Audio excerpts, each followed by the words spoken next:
கடந்த ஒரு 14 வாரங்களாக சபைனா என்ன, ஏன் சபை, யார் சபை, சபை குறித்து பிதாவினுடைய இருதயத்தில் இருக்கிறது என்ன, கிறிஸ்துவின் சரீரமாகிய சபை என்ன பண்ணணும்னு சொல்லி பிதா விரும்புகிறாரு, இதெல்லாம் நம்ம படிச்சுட்டு வர்றோம். இந்த சபையை பற்றிய அதனோடு சம்பந்தப்பட்ட பல விஷயங்களை நம்ம படிச்சுட்டு வர்றோம்.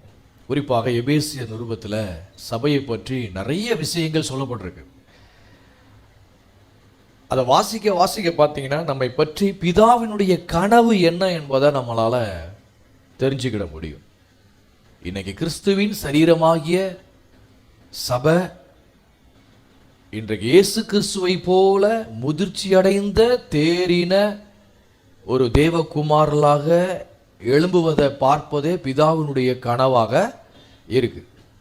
ஏன் அப்படி எழும்பணும் அப்படின்னா ரெண்டு பிரதானமான விஷயம். ஏன் அப்படி எழும்பணும் நம்ம சபை அப்படின்னா, ஒன்று, அப்பதான் பிதாவின் நாமம் பலமாய் என்ன செய்யுது, மகிமை அடைகிறது. அந்த ஒரு காரியத்தில் அவருடைய நாமம் என்ன செய்யுது, மகிமை அடைகிறது. ஒன்று. ரெண்டாவது, சபையானது அப்படி வளர்ச்சி அடைந்து முதிர்ச்சி அடைந்து தேறினவர்களாக எழும்பும்போது தேவர் ராஜ்யம் இந்த பூமியிலே பலமாய் கட்டப்படுகிறது. இந்த ரெண்டு பிரதானமான விஷயங்கள். வழக்கமாக நம்ம வாசிக்கிற அந்த வசனத்தை திருப்போம் எல்லாரும். எபேசியர் 4:11 பாருங்க, எல்லாரும் வாசிப்போம். எபேசியர் 4:11. ஏன்னா அதான் பேஸ் பாருங்க. நம்ம பிதா அவருடைய கனவை நிஜமாக்கணும்னா இந்த விஷயத்தை நம்ம செய்ய வேண்டியிருக்கு. இதுல எல்லாம் நம்ம தேர வேண்டி இருக்குது. வாசிப்போம். மேலும் நாம் அனைவரும் தேவனுடைய குமாரனை பற்றும் விசுவாசத்திலும் அறிவிலும் ஒருமைப்பட்டவர்களாகி கிறிஸ்துவனுடைய நிறைவான வளர்ச்சியின் அளவுக்கு தக்கதாக பூரண புருஷராகும் வரைக்கும். இன்றைக்கு சபையானது கிறிஸ்துவின் நிறைவான வளர்ச்சியின் அளவுக்கு தக்கதாக என்ன செய்யணும் சொல்லுங்க, என்ன செய்யணும்? வளரணும். எப்படி வளர முடியும்? சபையானது தேவனுடைய குமாரனை பற்றும் விசுவாசத்திலும், விசுவாசத்திலும் அறிவிலும் ஒருமைப்பட்டவர்களாக வளரணும். அது ரொம்ப முக்கியம் பாருங்க. ஒவ்வொருத்தரும் ஒரு விசுவாசத்தில் இருக்கக்கூடாது. எல்லாரும் அந்த விசுவாசத்தில் அறிவையிலும் ஒருமைப்பட்டவர்களாக வளர்ந்தாதான் ஒரு கல்ச்சர், ஒரு நல்ல கல்ச்சர் உருவாகும். நல்ல கலாச்சாரத்தை அங்கே பார்க்க முடியும். ஆளுக்கு ஒரு ட்ராக்கில் போயிட்டு இருந்தோம் அப்படின்னா ஒன்றும் பண்ணவே முடியாது. அவங்கவுங்க பிலீவ் சிஸ்டம், அவங்கவுங்களுடைய நம்பிக்கைகளை புகுத்திட்டே தான் இருப்பாங்க பாருங்க. ஏன் நம்பிக்கைலாம் வேற மாதிரி அப்படின்னு தான் இருப்பாங்க ஒழிய அங்கே முரண்பாடு இருக்கும், கருத்து வேறுபாடு இருக்கும், கலாச்சாரம் கெட்டு போயிடும். விசுவாசத்தின் அறிவிலும் எப்படி இருக்கணும்? சபையானது ஒருமைப்பட்டவர்களாக கிறிஸ்துவின் நிறைவான வளர்ச்சியின் அளவுக்கு தக்கதாக நாம் என்ன செய்யணும், அதில் வளரணும். அப்போ நல்ல கவனிங்க, விசுவாசம் அறிவு, இந்த ரெண்டு விஷயங்கள் பாருங்க. அறிவுன்னு வரும்போது ஒரு காரியத்தை நம்ம அறிஞ்சு கவனிக்கணும். என்னன்னா, நாம் எதை நன்றாக அறிந்து கொள்கிறோமோ அதைத்தான் நம்ம விசுவாசிக்க முடியும். எத்தனை நம்புறீங்க? இதை உண்மைதானே? நான் அடிக்கடி சொல்லி வர்றேன் இந்த உதாரணத்தை. என்னன்னா, அவரை நம்பி வீட்டு சாவி என்ன செய்யலாங்க, கொடுக்கலாம்னு சொல்றோம் இல்லையா? ஏன்னா அவ்வளோ ரொம்ப விசுவாசமான ஆளுங்க அப்படின்னு எப்படி சொல்றோம் ஒரு ஆளை? இவர் விசுவாசமுள்ள ஆளுங்க, ரொம்ப விசுவாசமானவர் அப்படின்னு ஏன் சொல்றோம்? ஏன்னா அவரை பத்தி நல்லாவே நமக்கு தெரியுது, தெரிஞ்சு வச்சிருக்கிறோம், அறிஞ்சு வச்சிருக்கிறோம். எவ்வளவு தூரம் ஒரு மனுஷன் அறிகிறோமோ அப்பத்தான் அந்த வேர்டை என்ன செய்ய முடியும், சொல்ல முடியுது. அவர் நல்லவருங்க அப்படின்னு எப்படி சொல்றோம்? ஏன்னா அவர் அறிஞ்சு வச்சிருக்கிறோம். ரொம்ப முக்கியம் பாருங்க. அப்ப ஒரு காரியத்தை குறித்து எவ்வளவு தூரம் அறிகிறோமோ அப்ப அங்கதான் என்ன உண்டாகுது, எல்லாமே விசுவாசம் எல்லாம் உண்டாகுது, விசுவாசிக்க முடியுது. அப்ப சபையானது விசுவாசத்திலே வளர்ச்சி அடையணும்னா கர்த்தரை அறிகிற அறிவில, பிதாவை அறிகிற அறிவில என்ன செய்யணும், வளர்ந்துட்டே போகணும் பாருங்க. இப்போ பாருங்க, இப்போ நம்ம அதுக்கு தான் இந்த இதெல்லாம் பார்க்குறோம் பாருங்க. இப்படி நம்ம பல்வேறு வேத பகுதிகளுக்கெல்லாம் போகும்போது பிதா யாரு, அப்பா யாரு, நம் தேவன் யாரு என்பதை நம்மளால என்ன செய்ய முடியுது, அறிய முடியுது. அப்படி பாருங்க, அந்த வேத வசனங்களுக்குள்ள போக போக போக போக ஒன்றை அறிந்து கொள்கிறோம். ஆட்டோமேட்டிக்கா விசுவாச லெவல் என்ன செய்யுது, நமக்குள்ள கூடிட்டே போகுது, வளர்ச்சி அடைஞ்சிட்டே போகுது. எத்தனை பேர் நம்ம அதை ஓகேன்றீங்க? வளர்ச்சி அடையுதா இல்லையா? வளர்ச்சி அடையணும். இங்க வந்தா விசுவாச லெவல் என்ன செய்யணும், கூடணும். சபைக்கு பேரே விசுவாச வார்த்தை. இங்கே வந்துக்கிட்டு விசுவாசம் கூடலைன்னா ஒரு அர்த்தமும் கிடையாது அதில். அப்போ சொல்லுங்க, சபையானது என்ன அடையணும், விசுவாசத்தில் வளர்ச்சி அடையணும். அப்பதான் கிறிஸ்துவனுடைய அவர் நிறைவான வளர்ச்சி அளவு வளர்ந்துருக்கா இல்லையா, அந்த நிறைவான வளர்ச்சி அளத்தக்கதாக நாம வளர்ந்து அப்பதான் பூரண புருஷராக முடியும். சரி, அப்ப சபையானது இந்த காரியத்தை ரொம்ப சீரியஸா எடுத்து செய்யணும். சும்மா விளையாட்டில் போவோம் ஞாயிற்றுக்கிழமை நான் கேட்டுவோம் அப்படி இல்லை இல்லை, ஒரு சீரியஸா எடுத்து இதை செய்ய வேண்டியதுக்கு பாருங்க.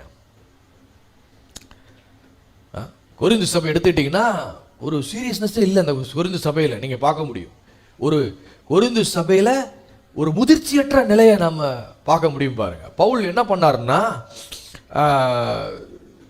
அதை கடிந்து பேசுறார்.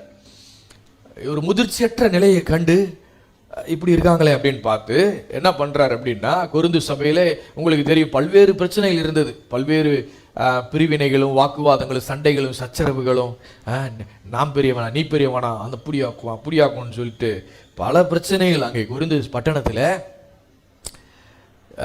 பவுல் என்ன பண்றாருன்னா 2 வருஷம் அந்த பட்டணத்தில் இருந்து தம்முடைய ஊழியத்தை என்ன செய்கிறார், அவரு செய்கிறார். எப்படி ஆண்டோடைய வார்த்தை அவருக்கு வருது, ஆண்டவர் சொல்லாமல் எங்கேயும் போக மாட்டார். பவுல் வந்து ஆண்டோடைய வார்த்தை வருது, அப்போஸ்தலர் 18 இருக்குன்னு நினைக்கிறேன். அவர் பேசுறார் ஆண்டவர் என்னன்னா, பவுலே நீ போ, நீ நீ நீ மௌனமாயிராதே, நீ பயப்படாமல் பேசு, நான் உன்னோடு கூட இருக்கிறேன், உனக்கு தீமை செய்யும்படி ஒருவனும் உன் மேல கை போடுவதில்லை அப்படின்னு சொல்லிட்டு தைரியமா போ, இந்த பட்டணத்தில் அநேக ஜனங்கள் எனக்கு உண்டு அப்படின்னு பேசுறாரு. அந்த வார்த்தை வந்த பிறகுதான், தேவனிடத்திலிருந்து உன்னதமான அழைப்பு வந்த பிறகுதான், சரி கொரிந்து பட்டணத்துக்கு என்ன செய்வோம், போய் அந்த முதிர்ச்சியற்ற நிலையில் இருக்கிறாங்களே அப்படின்னு சொல்லி அங்க போய் ஊழியம் செய்கிறார். பவுல் வந்து ஆண்டவருடைய அழைப்பு பெற்று ஆண்டோட வார்த்தை வந்த உடனே மிகுந்த உற்சாகத்தோடு கொரிந்து பட்டணத்துக்கு போய் உண்மையாய் ஊழியம் செய்தாருங்க. உண்மையா ஊழியம் செஞ்சார், அழகா போதிச்சார். அவங்களுக்கு என்ன ஸ்ட்ரக் ஆகிருக்கிறாங்க, எதுல இவங்களுக்கு எதை போதிச்சா எதுல தேர்வாங்க, எப்படி வளர்ச்சி அடைவாங்க, அழகா எடுத்து ஜனங்களுக்கு ஒவ்வொன்றா அவங்க யாரு, முதல்ல அவங்க பிரசங்கம் பண்ணதே எப்படி ஆரம்பிக்கிறாரு, நீங்க யார் தெரியுமா அப்படின்னு சொல்லி அவங்களை ஞாபகப்படுத்தி அவங்களை உற்சாகப்படுத்தி அவங்களை வாழ்த்தி, அதுக்கப்புறம் கொஞ்சம் கொஞ்சமா எச்சரித்து வான் பண்ணி நிறைய காரியங்களை உள்ள முதிர்ச்சி, அவங்க என்னென்ன முதிர்ச்சி அடையணுமோ, எப்படிலாம் வளர்ச்சி அடையணுமோ எல்லாம் அதுக்கேற்ற விசுவாச போதனைகளை கொடுக்கிறார். அதன் பின்பு 2 வருஷம் கழிச்சு, ஏன்னா இவர் அப்போஸ்தலருடைய அழைப்பு, சரிங்களா. அப்போஸ்தல் என்றால் ஒரு இடத்துல மாங்க ஊழியம் செஞ்சுக்கிட்டே இருக்க முடியாது. அப்போஸ்தலர் என்று சொன்னால் 2 வருஷம் 3 வருஷமோ 5 வருஷமோ அங்கே இருந்து ஒரு சுவிசேஷம் சொல்லி ஜனங்களை ரட்சிப்புக்குள்ள நடத்தி அந்த ஜனங்களுக்கு போதனைகளை கொடுத்து விசுவாசத்தில் கொஞ்சம் கட்டி எழுப்பிட்டு அப்புறம் கொஞ்சம் ஓரளவுக்கு தேறி வந்துட்டாங்க அப்படின்னா உடனே இவர் என்ன பண்ணுவார், அப்போஸ்தலன் சொன்னாலே இன்னொரு இடத்துக்கு போய் அங்கே போய் சுவிசேஷம் சொல்லி அங்கே பல நாட்கள் அங்கே இருந்து ஊழியம் செய்து இப்படி சபைகளை ஸ்தாபிக்கக்கூடியவர்கள். இவர்கள் பேர் தான் யாரு, அப்போஸ்தலர்கள். பவுல் வந்து ஒரு பெரிய அப்போஸ்தலன்.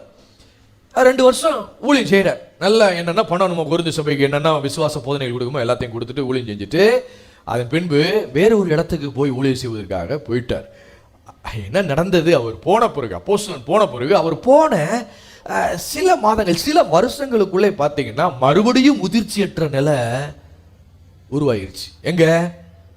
எங்கங்க கொரிந்து சபையில் ஜனங்களுடைய சுவாபங்கள் எல்லாம் மாற ஆரம்பிச்சிருச்சு. நல்ல சுவாபமா இல்லை, அங்க அன்பே என்ன செய்ய முடியல, பார்க்க முடியல. எல்லாம் இவர் ஒரு நல்ல போதனை கொடுத்துட்டு போயிருக்காரு, நடக்கிறதெல்லாம் போதனைக்கு மாறாக என்ன பண்ணிட்டு இருக்கு, எல்லாம் நடந்துட்டு இருக்கு. பவுல் உபதேசித்து சொன்னதை விட இவங்க உலக ஞானத்துக்கு அதிகமா முக்கியத்துவம் கொடுத்து அப்படி பண்ணலாம் இப்படி பண்ணலாம் இதுவும் கரெக்ட் தான் சொல்லி நிறைய விஷயத்துல மிக்ஸ் ஆகி போய் கொலாப்ஸ் ஆகி, நல்லா கவனிங்க, ஒரு போதனை ஒரு சரியான போதனை இல்லைன்னா அங்க எல்லா பிரச்சனையும் இருக்கும். எத்தனை விதம் ஒத்துக்குறீங்க? சரியான ஒரு போதனை எந்த இடத்துல இல்லையோ அங்கே எல்லா விதமான ட்ரபுள் இருக்கும். அப்ப இங்க அங்க கொரிந்து சபையில் நடந்த மிஸ்டேக் என்னன்னா, இவங்க கொரிந்து பட்டணம் வந்து பெரிய நல்ல பட்டணம், நல்ல பிஸ்னஸ் சென்டரு, பெரிய பெரிய ஜாம்பவான்கள் பிஸ்னஸ் ஜாம்பவான்கள் அங்கே தான் இருக்கிறாங்க. நல்ல படித்தவங்க, கல்வி அறிவுள்ளவர்கள், கிரேக்கர்கள், ஞானிகள், எல்லா பேரும் அங்கே இருக்கிறாங்க. அந்த 1 கொரிந்தியர் புத்தகத்தை வாசிக்கும் போதே உங்களுக்கு தெரியும் என்ன நடந்ததுன்னா, பவுலுடைய போதனையோடு கூட சேர்ந்து என்ன பண்ணிட்டாங்கன்னா கிரேக்கருடைய தத்துவத்தையும் மிக்ஸ் பண்ணி கலந்து போதிக்க ஆரம்பிச்சிட்டாங்க சபைக்குள்ள.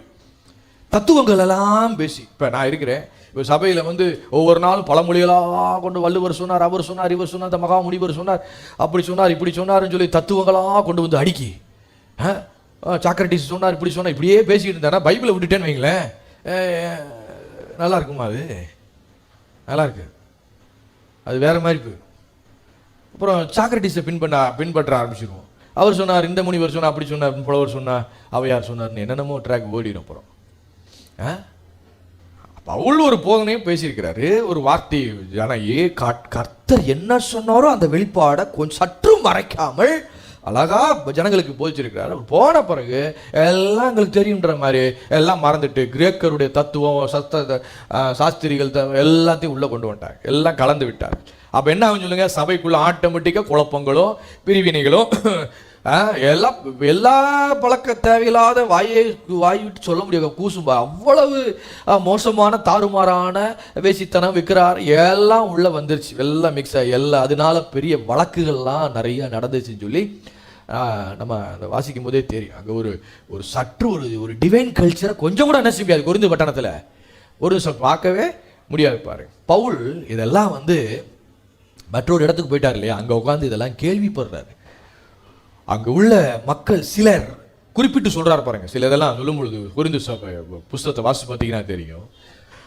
குறிப்பிட்டு சில ஆட்கள் அங்கே போய் கரெக்டாக போய் பவுலுக்கு சொல்லியிருக்கிறாங்க, இந்த மாதிரி ஆயிடுச்சு அப்படி சொல்லி. பவுல் இதெல்லாம் கேட்டு உள்ளத்திலே பாரப்பட்டவராக அன்பினால் நிறைந்தவராக கொரிந்து சபைக்கு அங்கிருந்து கடிதத்தை என்ன செய்யறாரு? எழுதுறாரு. அந்த கடிதங்கள் தான் 1 கொரிந்தியர் 2 கொரிந்தியர். இது எங்க இருந்து எழுதுறாரு அப்படின்னா எபேசுல இருந்து எழுதுறாரு. எபேசுல ஒரு 3 வருஷம் அங்க தங்கி இருந்து 3வது வருஷத்து கடைசியில தான் இந்த மாதிரி விஷயங்கள்லாம் எழுதுறாரு. நான் ஏன் இந்த பேக்ரவுண்ட்லாம் சொல்றேன் அப்படின்னா, இன்றைக்கு சபையினுடைய மிகப்பெரிய பிரச்சனை என்ன தெரியுமா? முதிர்ச்சியற்ற ஒரு நிலை. இதுதான் பெரிய ப்ராப்ளம். நான் சபைன்னா ஒரு பொதுவான உலகளாவிய சபைகள் எல்லாம் சொல்றேன் பாருங்க. சபை இன்னைக்கு சபையினுடைய மிகப்பெரிய பிரச்சனை முதிர்ச்சியற்ற நிலை. அப்ப நல்லா கவனிங்க, ஏன் முதிர்ச்சியற்ற நிலைனா, கிறிஸ்துவுக்குள் இன்னைக்கு நான் யாராக இருக்கிறேன் அப்படின்ற விஷயம் என்ன செய்யல, ஆணித்தரமா உள்ள பதியாதனாலதான் முதிர்ச்சிக்கு நேரம் என்ன செய்ய முடியல, போக முடியல. பாருங்க, அதாவதுங்க சகல பிரச்சனைகளுக்கும் தீர்வுகளை கொண்டு வரக்கூடிய தேவகுமாரெல்லாம் நம்ம அழைக்கப்பட்டிருக்கிறோம். நம்ம யாரு? நம்ம யாருங்க சொல்லுங்க? நம்ம யாரு? பக்கத்தில் பார்த்து சொல்லுங்க. சகல பிரச்சனைகளுக்கோ தீர்வு கொண்டு வரக்கூடிய தேவகுமாரலாக நாம் அழைக்கப்பட்டிருக்கிறோம். சகல பிரச்சனை தீர்வு நம்மளால இப்படி கொண்டு வர அப்படிப்பட்ட ஆற்றல் கிருபைகள் ஆண்டவர் நமக்குள்ள என்ன செஞ்சிருக்கிறார், வச்சிருக்கிறார். ஆனா நாம எப்படி இருக்கிறோம்? எப்படி வெளியில கிறிஸ்துவை அறியாதவர்கள் எப்படி தங்களுடைய பிரச்சனைகளிலும் சூழ்நிலையிலும் சிக்கி தவிக்கிறார்களோ, அதே போலவே நாமும் அவர்களை போலவே பெரிய வித்தியாசம் இல்லை. நாமளும் அப்படித்தான் தவிச்சுக்கிட்டு இருக்கிறோம். அவங்க உலகத்தான் எப்படி பிரச்சனை அது இதுன்னு போராடி இப்படி பண்ணிட்டு இருக்கிறாங்களோ, அதே மாதிரிதான் கர்த்தரை தேடுகிற நாமும் கூட அவங்கள போலவே நம்மளும் சிக்கி தவிச்சிட்டு இருக்கிறோம் பல வேலைகள்ல. ஏன் இந்த நிலைமை அப்படின்னா, ஒரே ஒரு காரியம், நாம இன்னும் முதிர்ச்சி அடையவில்லை. நம்ம ஒத்துக்கணும் பாருங்க. முதிர்ச்சி அடைஞ்சிருந்தோம் அப்படின்னா நமக்கு அவங்களுக்கு ஒரு பெரிய வித்தியாசம் அடைஞ்சிருக்கிறோம் இருந்துக்கும் பாருங்க. அவனும் கவலைப்படுறான், நம்மளும் கவலைப்பட்டுக்கிட்டு இருக்கோம். அவனும் போயிட்டு நம்மளும் அது மாதிரியே பண்ணிக்கிட்டு இருக்கோம். அவன் எப்படி டீல் பண்ணுவானோ அது மாதிரியே நம்மளும் டீல் பண்ணிக்கிட்டு இருக்கிறோம். ஏன்னா இதெல்லாம் காரணம் முதிர்ச்சியற்ற ஒரு நிலை. நம்ம பாருங்க, இப்படிலாம் முதிர்ச்சியற்ற நிலையா இருக்கனால ஈஸியாக மனத்தாங்கல் அடைஞ்சிடலாம். ஏதாவது யாராவது ஒன்று சொல்லிட்டாங்கன்னா தலைக்கு மேலே கோபம் நமக்கு அப்படி குபீர்னு என்ன செஞ்சிருது, வந்துடுது. மன்னிக்க முடியல, ஒருவர் ஏற்றுக்கொள்ள முடியல, ஒருவருடைய காரியத்தை அவங்களுடைய ஸ்தானத்திலிருந்து அவங்களுடைய பார்வையிலிருந்து என்ன செய்ய முடியல, புரிஞ்சுக்கிட முடியல, ஒரு சரியான அர்த்தத்தை கொடுக்க முடியல. எப்படித்தான் அப்படின்னு சொல்லி கண்டம் பண்ணிடுறோம், தீர்ப்பு கொடுத்துட்றோம், சந்தோஷப்பட முடியல. ஏதாவது தேவைன்னு வந்தால் கூட தேவைகளுக்காக ஒரு குழந்தை அழுவும் பாருங்க, அந்த மாதிரி அழுது புலம்பக்கூடியவளா என்ன செய்கிறோம் இருக்கிறோம். இப்படிலாம் இருக்கும். ஆனால் நம்ம வேதத்தில் ஆண்டவர் நம்மளை பார்த்து வேதத்தில் நம்ம வேதம் சொல்லுகிறது, நீ கிறிஸ்துவுக்குள் நம்ம யாரா புது சிருஷ்டியாய் இருக்கிறோம். புது சிருஷ்டி ஆக்கப்பட்டிருக்கிறோம். புது சிருஷ்டியினுடைய அந்த உண்மையை தெரிந்து கொண்டு வாழாமல் சிலுவையில் அறையப்பட்ட பழைய மனுஷனுடைய அந்த வாழ்க்கை முறை இருக்கு இல்லையா, அந்த முறையை பின்பற்றி நீங்களும் நானும் அதிலேயே நடந்துக்கிட்டு தெரிகிறோம், வாழ்ந்துட்டு வருகிறோம். இதுதான் பார்த்தீங்கன்னா ஒரு முதிர்ச்சியற்ற நிலை. விலகுதான் நான் சொல்றது. பழைய சிலுவையில் அறையப்பட்ட பழைய மனுஷனுடைய வாழ்க்கை முறை இருக்கு இல்லையா, அதைத்தான் இன்னும் என்ன பண்ணிக்கணும், புது சிருஷ்டி ஆனாலும் கூட நம்ம எப்பேற்பட்ட ஒரு நிலையில இருக்கிறோம் என்பதை ஆனாலும் கூட பார்த்தீங்கன்னா ஒரு முதிர்ச்சியற்ற நிலையில தான் இருக்கு.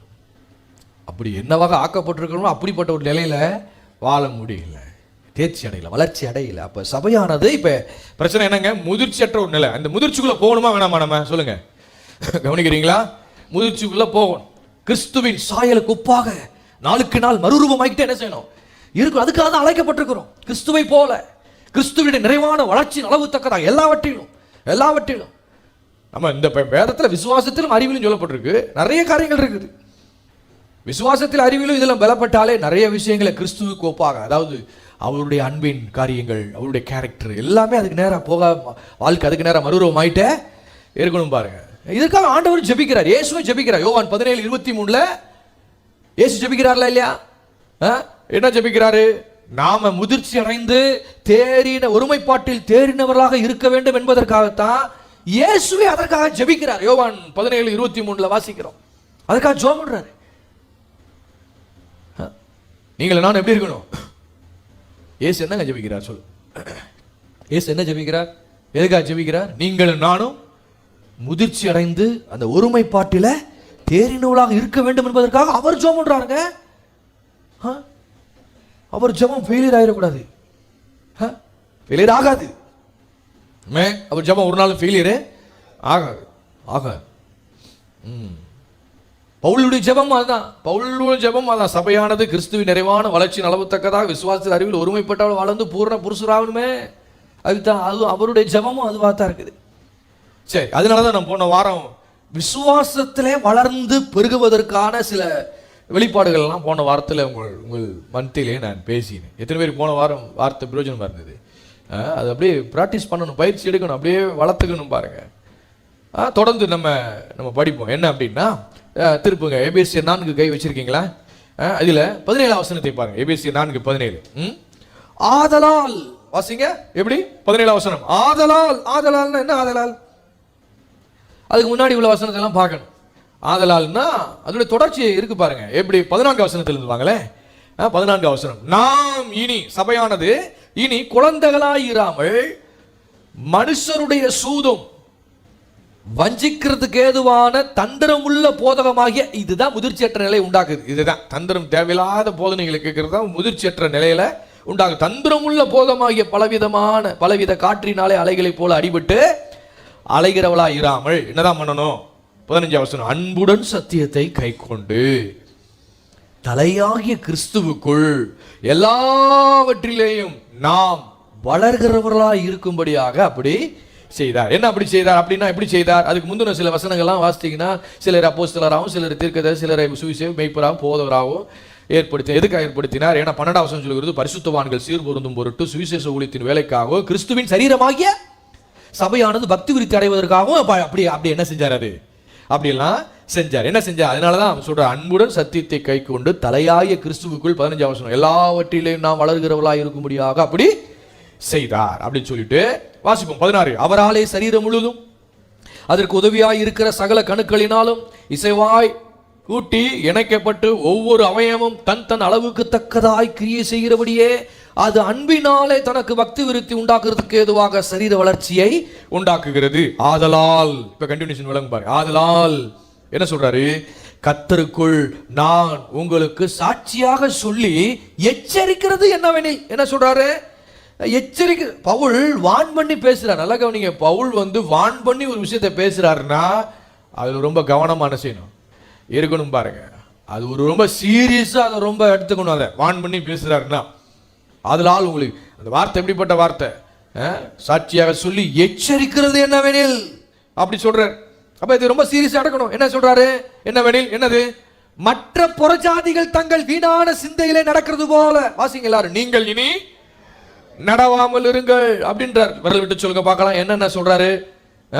18 வாசிங்க. அவர்கள் புத்தியில் அந்தகாரப்பட்டு தங்கள் இருதய கடினத்தினால் தங்களில் இருக்கும் அறியாமையினாலே தேவனுடைய ஜீவனுக்கு அந்நியராயிருந்து, அதாவதுங்க 17 வசனத்தில் சொல்றது மற்ற புறஜாதிகள் வீணான சிந்தை நடக்கிறது போல நீங்க என்ன செய்யாதீங்க, நடந்துட்டு இருக்காதீங்க அப்படின்றார். ஒண்ணு வீணான சிந்தை, ரெண்டாவது 18 வசனம் சொல்லுகிறது புத்தியில் அந்தகாரம், மூணாவது இருதய கடினம். நாலாவது என்ன? தங்களில் இருக்கும் அறியாமையினாலே தேவனுடைய அந்த ஜீவனுக்கு ஜீவன் இல்லையா, அந்த ஜீவனுக்கு அந்நியராய் இருந்து எவ்வளவு பெரிய விஷயம் பாருங்க. அதாவது தேவனுடைய ஜீவனுக்கு அந்நியராக்குது எதுங்க? அந்த வீணான சிந்தை. தேவனுடைய ஜீவனுக்கு அந்நியராக்குறது எது? வீணான சிந்தை. புத்தியில் அந்தகாரத்தை ஏற்படுத்துறது எது? அந்த வீணான சிந்தை. இருதய கடினத்தை ஏற்படுத்துறது எது? அந்த வீணான சிந்தை. ஏன் இந்த வீணான சிந்தை? இது காரணம் என்ன? 20வது வசனம் 21வது வசனத்தை பாருங்க. அதான் காரணம். நீங்களோ இவ்விதமாய் கிறிஸ்துவை கற்றுக்கொள்ளவில்லை. இதான் மேட்ரு. கற்றுக்கொள்ளவில்லை. இயேசுவினிடத்தில் உள்ள சத்தியத்தின்படியே நீங்கள் அவரிடத்தில் கேட்டறிந்து அவரால் போதிக்கப்பட்டீர்களே. என்ன சொல்றாரு? நீங்கள் அவரால் போதிக்கப்பட்டு. என்ன போதிக்கப்பட்டோம்? 22வது வசனம் பாருங்க. அதுதான் போதிக்கப்பட்டோம். 22, 23 வாசிங்க. அந்தபடி முந்தின நடக்கைக்குரிய மோசம் போக்கும் இச்சைகளினாலே கெட்டு போகிற யாரு? பழைய மனுஷனை நீங்கள் களைந்து போட்டு, ஒரு ட்ரெஸ்ஸை கழட்டுறது மாதிரி அடுத்து இன்னொரு ட்ரெஸ்ஸை போடுற மாதிரி களைந்து போட்டு உங்கள் உள்ளத்திலே புதிதான ஆவி உள்ளவர்களாகி. 24 வாசிப்போம். என்ன பண்ணணுமா? மெய்யான நீதியிலும் பரிசுத்தத்திலும் தேவனுடைய சாயலாக சிருஷ்டிக்கப்பட்ட புதிய மனுஷனை தரித்து கொள்ளுங்கள். ட்ரெஸ் உனக்கு கொடுத்துட்டேன், வாங்கி கையில வச்சுக்கிட்டு இருக்க, அதை எடுத்து போடுன்ற புதிய மனுஷனுடைய ஒரு ஏதுவான அந்த ட்ரெஸ் என்ன செய்? பழைய மனுஷனை நீங்க களைந்து போட்டு உள்ளத்தில் புதிதான ஆவி உள்ளவர்களாகி என்ன பண்ணணுமா? தேவனுடைய சாயலாக சிருஷ்டிக்கப்பட்ட, நான் எப்படி உன்னை சிருஷ்டித்தனோ அதே மாதிரி உன்னை புதுசா உன்னை என்ன பண்ணிருக்கிறேன்? மாத்தி இருக்கிறேன். அந்த புதிய மனுஷன் என்ன பண்ணு? தரித்து கொள்ளுங்கள் என்கிறார். அப்ப எது வீணான சிந்தைக்கு எது கொண்டு போயிருச்சு அப்படின்னா, எது கொண்டு போய் விட்டுருச்சு அப்படின்னா, நம்ம யாருன்னு நமக்கே தெரியல. அதுதான் கொண்டு போய் விட்டுருச்சு. அங்க கொண்டு போய் நம்ம யாருன்னு நமக்கே தெரியல. கிறிஸ்துவுக்குள் இன்னைக்கு நான் யாராக இருக்கிறேன்? பழைய மனுஷன் எல்லாம் களைந்து போட்டு புதிதான ஆவி உள்ளவளாய் இருக்கிறேன். இன்றைக்கு புதிய மனுஷனாய் நான் இன்றைக்கு புது சிருஷ்டியாக ஆக்கப்பட்டிருக்கிறேன் என்ற நான் யார் என்கிற உணர்வு இருந்துச்சுன்னா அந்த வீணான சிந்தைக்கு இடம் கொடுக்கவே. இது வேற சிந்தை பாருங்க. நான் இன்னைக்கு கிறிஸ்துவுக்குள் யாருன்னா அது வேற. அப்ப என்னன்னா ஒரு காரியம் விளங்கணும். புது சிருஷ்டியாக ஆக்கப்பட்டிருந்தோம், புது மனுஷனாக மாற்றப்பட்டு இருந்தும், அதாவது எல்லா வல்லமையும் உடையவராக இருந்தும், எல்லா அதிகாரத்தையும் இன்றைக்கு நாம் உடையவராக இருந்தும், எல்லாம் இருந்தும் இல்லாம வாழ்ந்துட்டு இருக்கிறோம். எல்லாம் இருந்தும் இல்லாம வாழ்ந்துட்டு இருக்கிறோம். போன் பேசிக்கிட்டே, போன் எங்கப்பா அப்படின்னு தேடுறால பார்த்துருக்கீங்களா? போன் பேசிக்கிட்டே இருப்பாங்க. போன் பேசிக்கிட்டே என் போன் எங்கன்னு பாத்தியான்னு இருப்பாங்க. இப்படி ஆளுகிட்டு இருக்காங்க. கண்ணாடியே மாட்டிருப்பாங்க. என் கண்ணாடியை கொஞ்சம் பார்த்தீங்கன்னா எடுத்துக்கூட. கண்ணாடியை மாட்டிதான் இருப்பாங்க. பேண்ட் பையிலே சாவியை போட்டுட்டு சாவியை காணோம்னு ஒரு நாள் ஃபுல்லாக தேடிக்கிட்டு இருப்பாங்க. அந்த மாதிரி தான் பாருங்க. புது சிருஷ்டி ஆக்கப்பட்டோம், நாம யாருன்னு நமக்கு என்ன செய்யல தெரியல. அதுக்கு தான் பவுல் சொல்றாரு 15ஆம் வசனத்துல, அன்புடன் சத்தியத்தை கை கொண்டு தலையாகிய கிறிஸ்துவுக்குள் எல்லாவற்றிலேயும் நாம் வளர்கிறவர்களாக இருக்கும்படியாக அப்படின்றார். 15ஆம் வசனம், தலையாகிய கிறிஸ்துவுக்குள் எல்லாவற்றிலும் வளர்ந்து கொண்டே வந்தால் என்ன நடக்குங்க? இந்த வீணான சிந்தையெல்லாம் இருக்காது, புத்தியில அந்தகாரம் செய்யாது இருக்காது. எத்தனை பேர் நம்புறீங்க? அன்புடன் சத்தியத்தை கொண்டு தலையாகி கிறிஸ்துவுக்குள் எல்லாவற்றையும் நாம் வளர்ந்துட்டே வர்றோம் அப்படின்னா வீணான சிந்தை இருக்குமா? புத்தியில் அந்தகாரம் இருக்குமா? இருக்காது. அவ அன்புடன் சத்தியத்தை கேட்டு கொண்டு சத்தியத்தை கேட்டு அப்படியே வர வர வர வர வர வர வர சிந்தையெல்லாம் மறுரூபமா பாருங்க, மனதெல்லாம் புதிதாக மாறிட்டே வரும் பாருங்க. விசுவாச லெவல் கூடி இருக்கும். அன்புடன் சத்தியத்தை கொண்டு கிறிஸ்துவனுடைய அந்த எல்லாவற்றில் கிறிஸ்துவுக்குள் எல்லாவற்றில் நம்ம வளர்கிறவர்களா இருந்தோம் அப்படின்னா விசுவாசத்தில் எப்படி இருந்திருப்போம்? வேற லெவல்ல கூடிட்டே இருக்கும் இல்லையா? விசுவாச லெவல் கூடிருச்சு அப்படின்னா இருதய கடினம் எல்லாம் அங்க பார்க்கவே முடியாது. விளங்குதா உங்களுக்கு? விசுவாச லெவல் கூடிட்டே இருக்குங்க நாளுக்கு நாள். புத்தியில் அந்தகாரம், இருதய கடினம் எல்லாம் போயிடும், எல்லாம் போயிடும். அதனாலதான் விசுவாசத்துல வளர்ச்சி அடையணும். இதுல வளர்ச்சி அடையலைன்னா கிறிஸ்துவின் நிறைவான வளர்ச்சி அளவு தக்க என்ன செய்ய முடியாது, வளர்ச்சி அடைய முடியாதுன்னு பவுல் சொல்றேன். அப்ப இப்ப பாருங்க, இப்ப நாம யாருங்க? போன வாரம் நான் விசுவாசத்தில் எப்படி வளர்ச்சி அடையலாம்னு சொன்னேன். ஆனால் அப்படி சொல்லும் பொழுது எனக்குள்ள என்னன்னா இது ரொம்ப ரொம்ப இது ஃபண்டமெண்டலாக போக வேண்டியிருக்கு பாருங்க. இதை ஃபண்டமெண்டலாக போக வேண்டியிருக்கு. நாம யாருன்னு நமக்கு தெரியலன்னா விசுவாசமே ஒர்க் அவுட் ஆகாது. விளங்குதா உங்களுக்கு? நாம் இப்போ பாருங்க, இப்போ இங்கேருந்து ஆரம்பிப்போம். நம்ம இன்னும் பல பல காரியங்கள் நான் உங்களுக்கு வர நேரத்தில் சொல்ல போகிறேன். இப்போ வேதம் நம்மளை பார்த்து நீங்கள் இந்த உலகத்துக்கு வெளிச்சமாய் இருக்கிறீர்கள், நீங்களே இந்த உலகத்துக்கு வெளிச்சம் அப்படின்னு யார் சொன்னது? ஆண்டவர் இயேசு கிறிஸ்து சொன்னாரா? நம்மளை பார்த்து சொன்னாரா இல்லையா? அப்போ நம்ம யாருங்க? நம்ம யார்? எல்லாம் நம்ம யார்? இப்போ நம்ம யாருங்க? இப்போ எல்லாம் கவனிக்கிறீங்களா? நல்லா கவனிங்க. இங்கே இருந்து நம்ம யாரு? வெளிச்சம். இந்த உலகத்துக்கு, இந்த உலகத்துக்கு ஆண்டவர் நம்மளை வெளிச்சமா, முதல்ல வெளிச்சமா யார் இருந்தா? ஆண்டவர் தான் இருந்தார். ஆண்டவர் தான் உலகத்துக்கு வெளிச்சம். உண்மைதான். அது எந்த வித மாற்று கருத்தும் இல்லை. ஆண்டவர் என்ன பண்றாரு? நான் வெளிச்சமா இருக்கிறேன், நான் இந்த உலகத்தில் இருக்கும்போது இந்த உலகத்துக்கு ஒளியா என்ன பண்றேன்? இருக்கிறேன், பிரகாசிக்கிறேன். ரைட்டு. இப்போ நான் இங்கிருந்து வந்தோம், அங்கே என்ன செய்ய போறேன்? நான் போறேன். கொஞ்சம் நாளில் உயிர் தெளிந்து பாடு மரணம் எல்லாம் பண்ணி எல்லாம் என்னென்ன ப்ராசஸ் பண்ணணுமோ, நான் எதுக்காக வந்தோனோ எல்லாத்தையும் பண்ணிட்டு மீண்டும் எங்கிருந்து வந்தோனோ அங்கே நான் போறேன். அப்போ இந்த உலகத்துக்கு வெளிச்சம் தேவை, ஒளி தேவை. யார் அந்த ஒளி? யார் அந்த வெளிச்சம்? நீங்களே. சீசர்களை உருவாக்குறாருங்க. சீசர்கள் வளர்ச்சியடைன்னு விரும்புறாரு.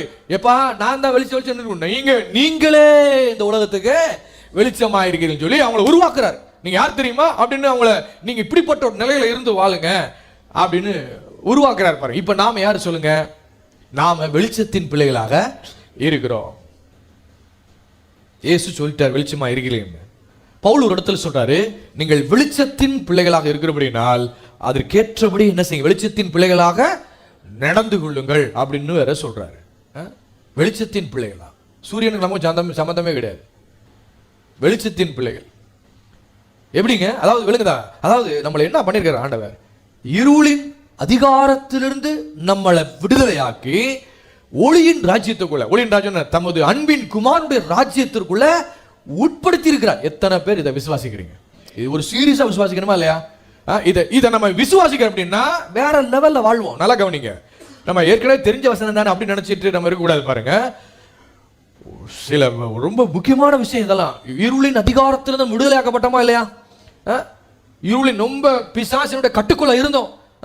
அவனுடைய காரியங்களை எல்லாம் பண்ணிட்டு இருந்தோம் பாருங்க. அவன் மனம் போல வாழ்ந்துட்டு அவன் சொல்றதை கேட்டுட்டு இப்படி இருந்தோம். அந்த இருளின் அதிகாரத்திலிருந்து ஆண்டவர் நம்மளை என்ன பண்ணிருக்கிறார்? நம்மளை சொல்லுங்க, விடுதலை ஆக்கி தமது அன்பின் குமாரனுடைய ராஜ்யத்திற்கு என்ன பண்ணிட்டார்? அவர் உட்படுத்தி இருக்கிறார். அப்ப நான் சொல்றேன், நமக்கு பிசாசுக்கும் சம்பந்தம் இல்லாத ஒரு இடத்திற்கு தேவன் நம்மை கொண்டு வந்து வச்சிட்டாருன்னு நான் சொல்றேன். விளங்குதா? நமக்கும் பிசாசுக்கும் எந்த விதமான சம்பந்தமே இல்லாத ஒரு இடத்துக்கு ஆண்டவர் நம்மளை கொண்டு வந்து வச்சிட்டார். இந்த அறிவு நமக்கு இருக்கணும் பாருங்க. சில பேர் சொல்றேன், நமக்கு பிசாசு சம்பந்தம் இல்லையா? உங்களுக்கு என்ன தெரியும்? எங்க கதையை நீங்க கேட்டீங்கன்னா அப்படிலாம் சொல்லுவீங்களா? சொந்தக்காரங்களோட ரொம்ப க்ளோஸா இருக்கிறான் தானே.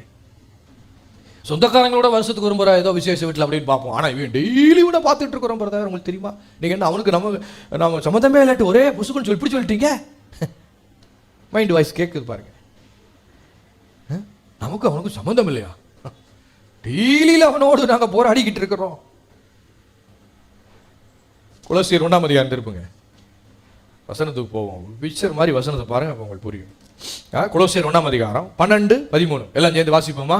இப்ப நாம யாருன்னு பாருங்க. நாம யாருன்னு விளங்கிக்கணும். ஒளியில் உள்ள பரிசுத்தவான்களுடைய சுதந்திரத்தில் பங்கடைவதற்கு நம்மை தகுதியுள்ளவர்கள் ஆக்கினவரும். தகுதி எல்லாம் இருந்தாங்க, தகுதிப்படுத்தினது யாரு? கர்த்தர் பிதா நம்மளை தகுதிப்படுத்தி இருக்கு, தகுதி உள்ளவர் ஆக்கினவரும். 13 எல்லாம் வாசிப்போம். இருளின் அதிகாரத்திலிருந்து நம்மை விடுதலையாக்கி நம்ம யாருங்க? இப்ப நம்மளை பத்தி வேதனை சொல்லி இருளின் அதிகாரத்திலிருந்து நம்மளை என்ன பண்ணிட்டார்? அவர் விடுதலையாக்கி என்ன பண்ணிருக்கிறார்? தமது அன்பின் குமாரனுடைய ராஜ்யத்திற்கு உட்படுத்தினவர். எதற்காக நம்மளை விடுதலை ஆக்கி இருக்கிறார் சொல்லுங்க? ஒளியில் உள்ள பரிசுத்தவானுடைய சுதந்திரத்துல 12ஆம் வசனம் பங்கடைவதற்கு. ஒளியில் உள்ள பரிசுத்தவானுடைய அந்த சுதந்திரத்துல பங்கடைவதற்கு. அதாவது நமக்கு இப்ப குடியுரிமையா மாறிடுச்சுங்க. கவனிக்கிறீங்களா? நம்ம குடியுரிமையா மாறிடுச்சு. இருளின் அதிகாரம் அகற்றி விட்டீர், இயேசு அரசுக்குள் சேர்த்து விட்டீர், உமக்கென்று வாழ பிரித்தெடுத்தீர், உமது ஊழியம் செய்ய வைத்தீர். நன்றி தகப்பனே, நன்மைகள் செய்தீரே. நன்றி தகப்பனே, நன்மைகள் செய்தீரே. நன்றி. எதுக்காக? என்ன நன்மை செஞ்சிருக்கிறாங்க? இருளின் அதிகாரத்திலிருந்து நம்மளை என்ன பண்ணியிருக்கிறாரு? சொல்லுங்க, விடுதலையாக்கி. பக்கத்தில் பார்த்து சொல்லுங்க, பக்கத்தில் பார்த்து சொல்லுங்க, தட்டி சொல்லுங்க, தடவியில் தட்டி சொல்லுங்க பார்க்கலாம். நாம இப்ப அன்பின் குமாரனுடைய இயேசுவின் ராஜ்யத்துக்கு உட்படுத்தப்பட்டவர்களாக இருக்கிறோம். நம்ம எங்க இருக்கிறோம் பாத்தீங்களா? நம்ம எங்க இருக்கிறோம்? அன்பின் குமாரனுடைய ராஜ்யத்துக்குள்ள இருக்கிறோம். அங்க வந்துட்டோம், உள்ள வந்துட்டோம். ஆமா, சிலர் பாருங்க கிரீன் கார்டு கிடைச்சிருச்சு பிரதர் அப்படின்றாங்க, ரொம்ப சந்தோஷப்படுறாங்க. சந்தோஷம் தான்.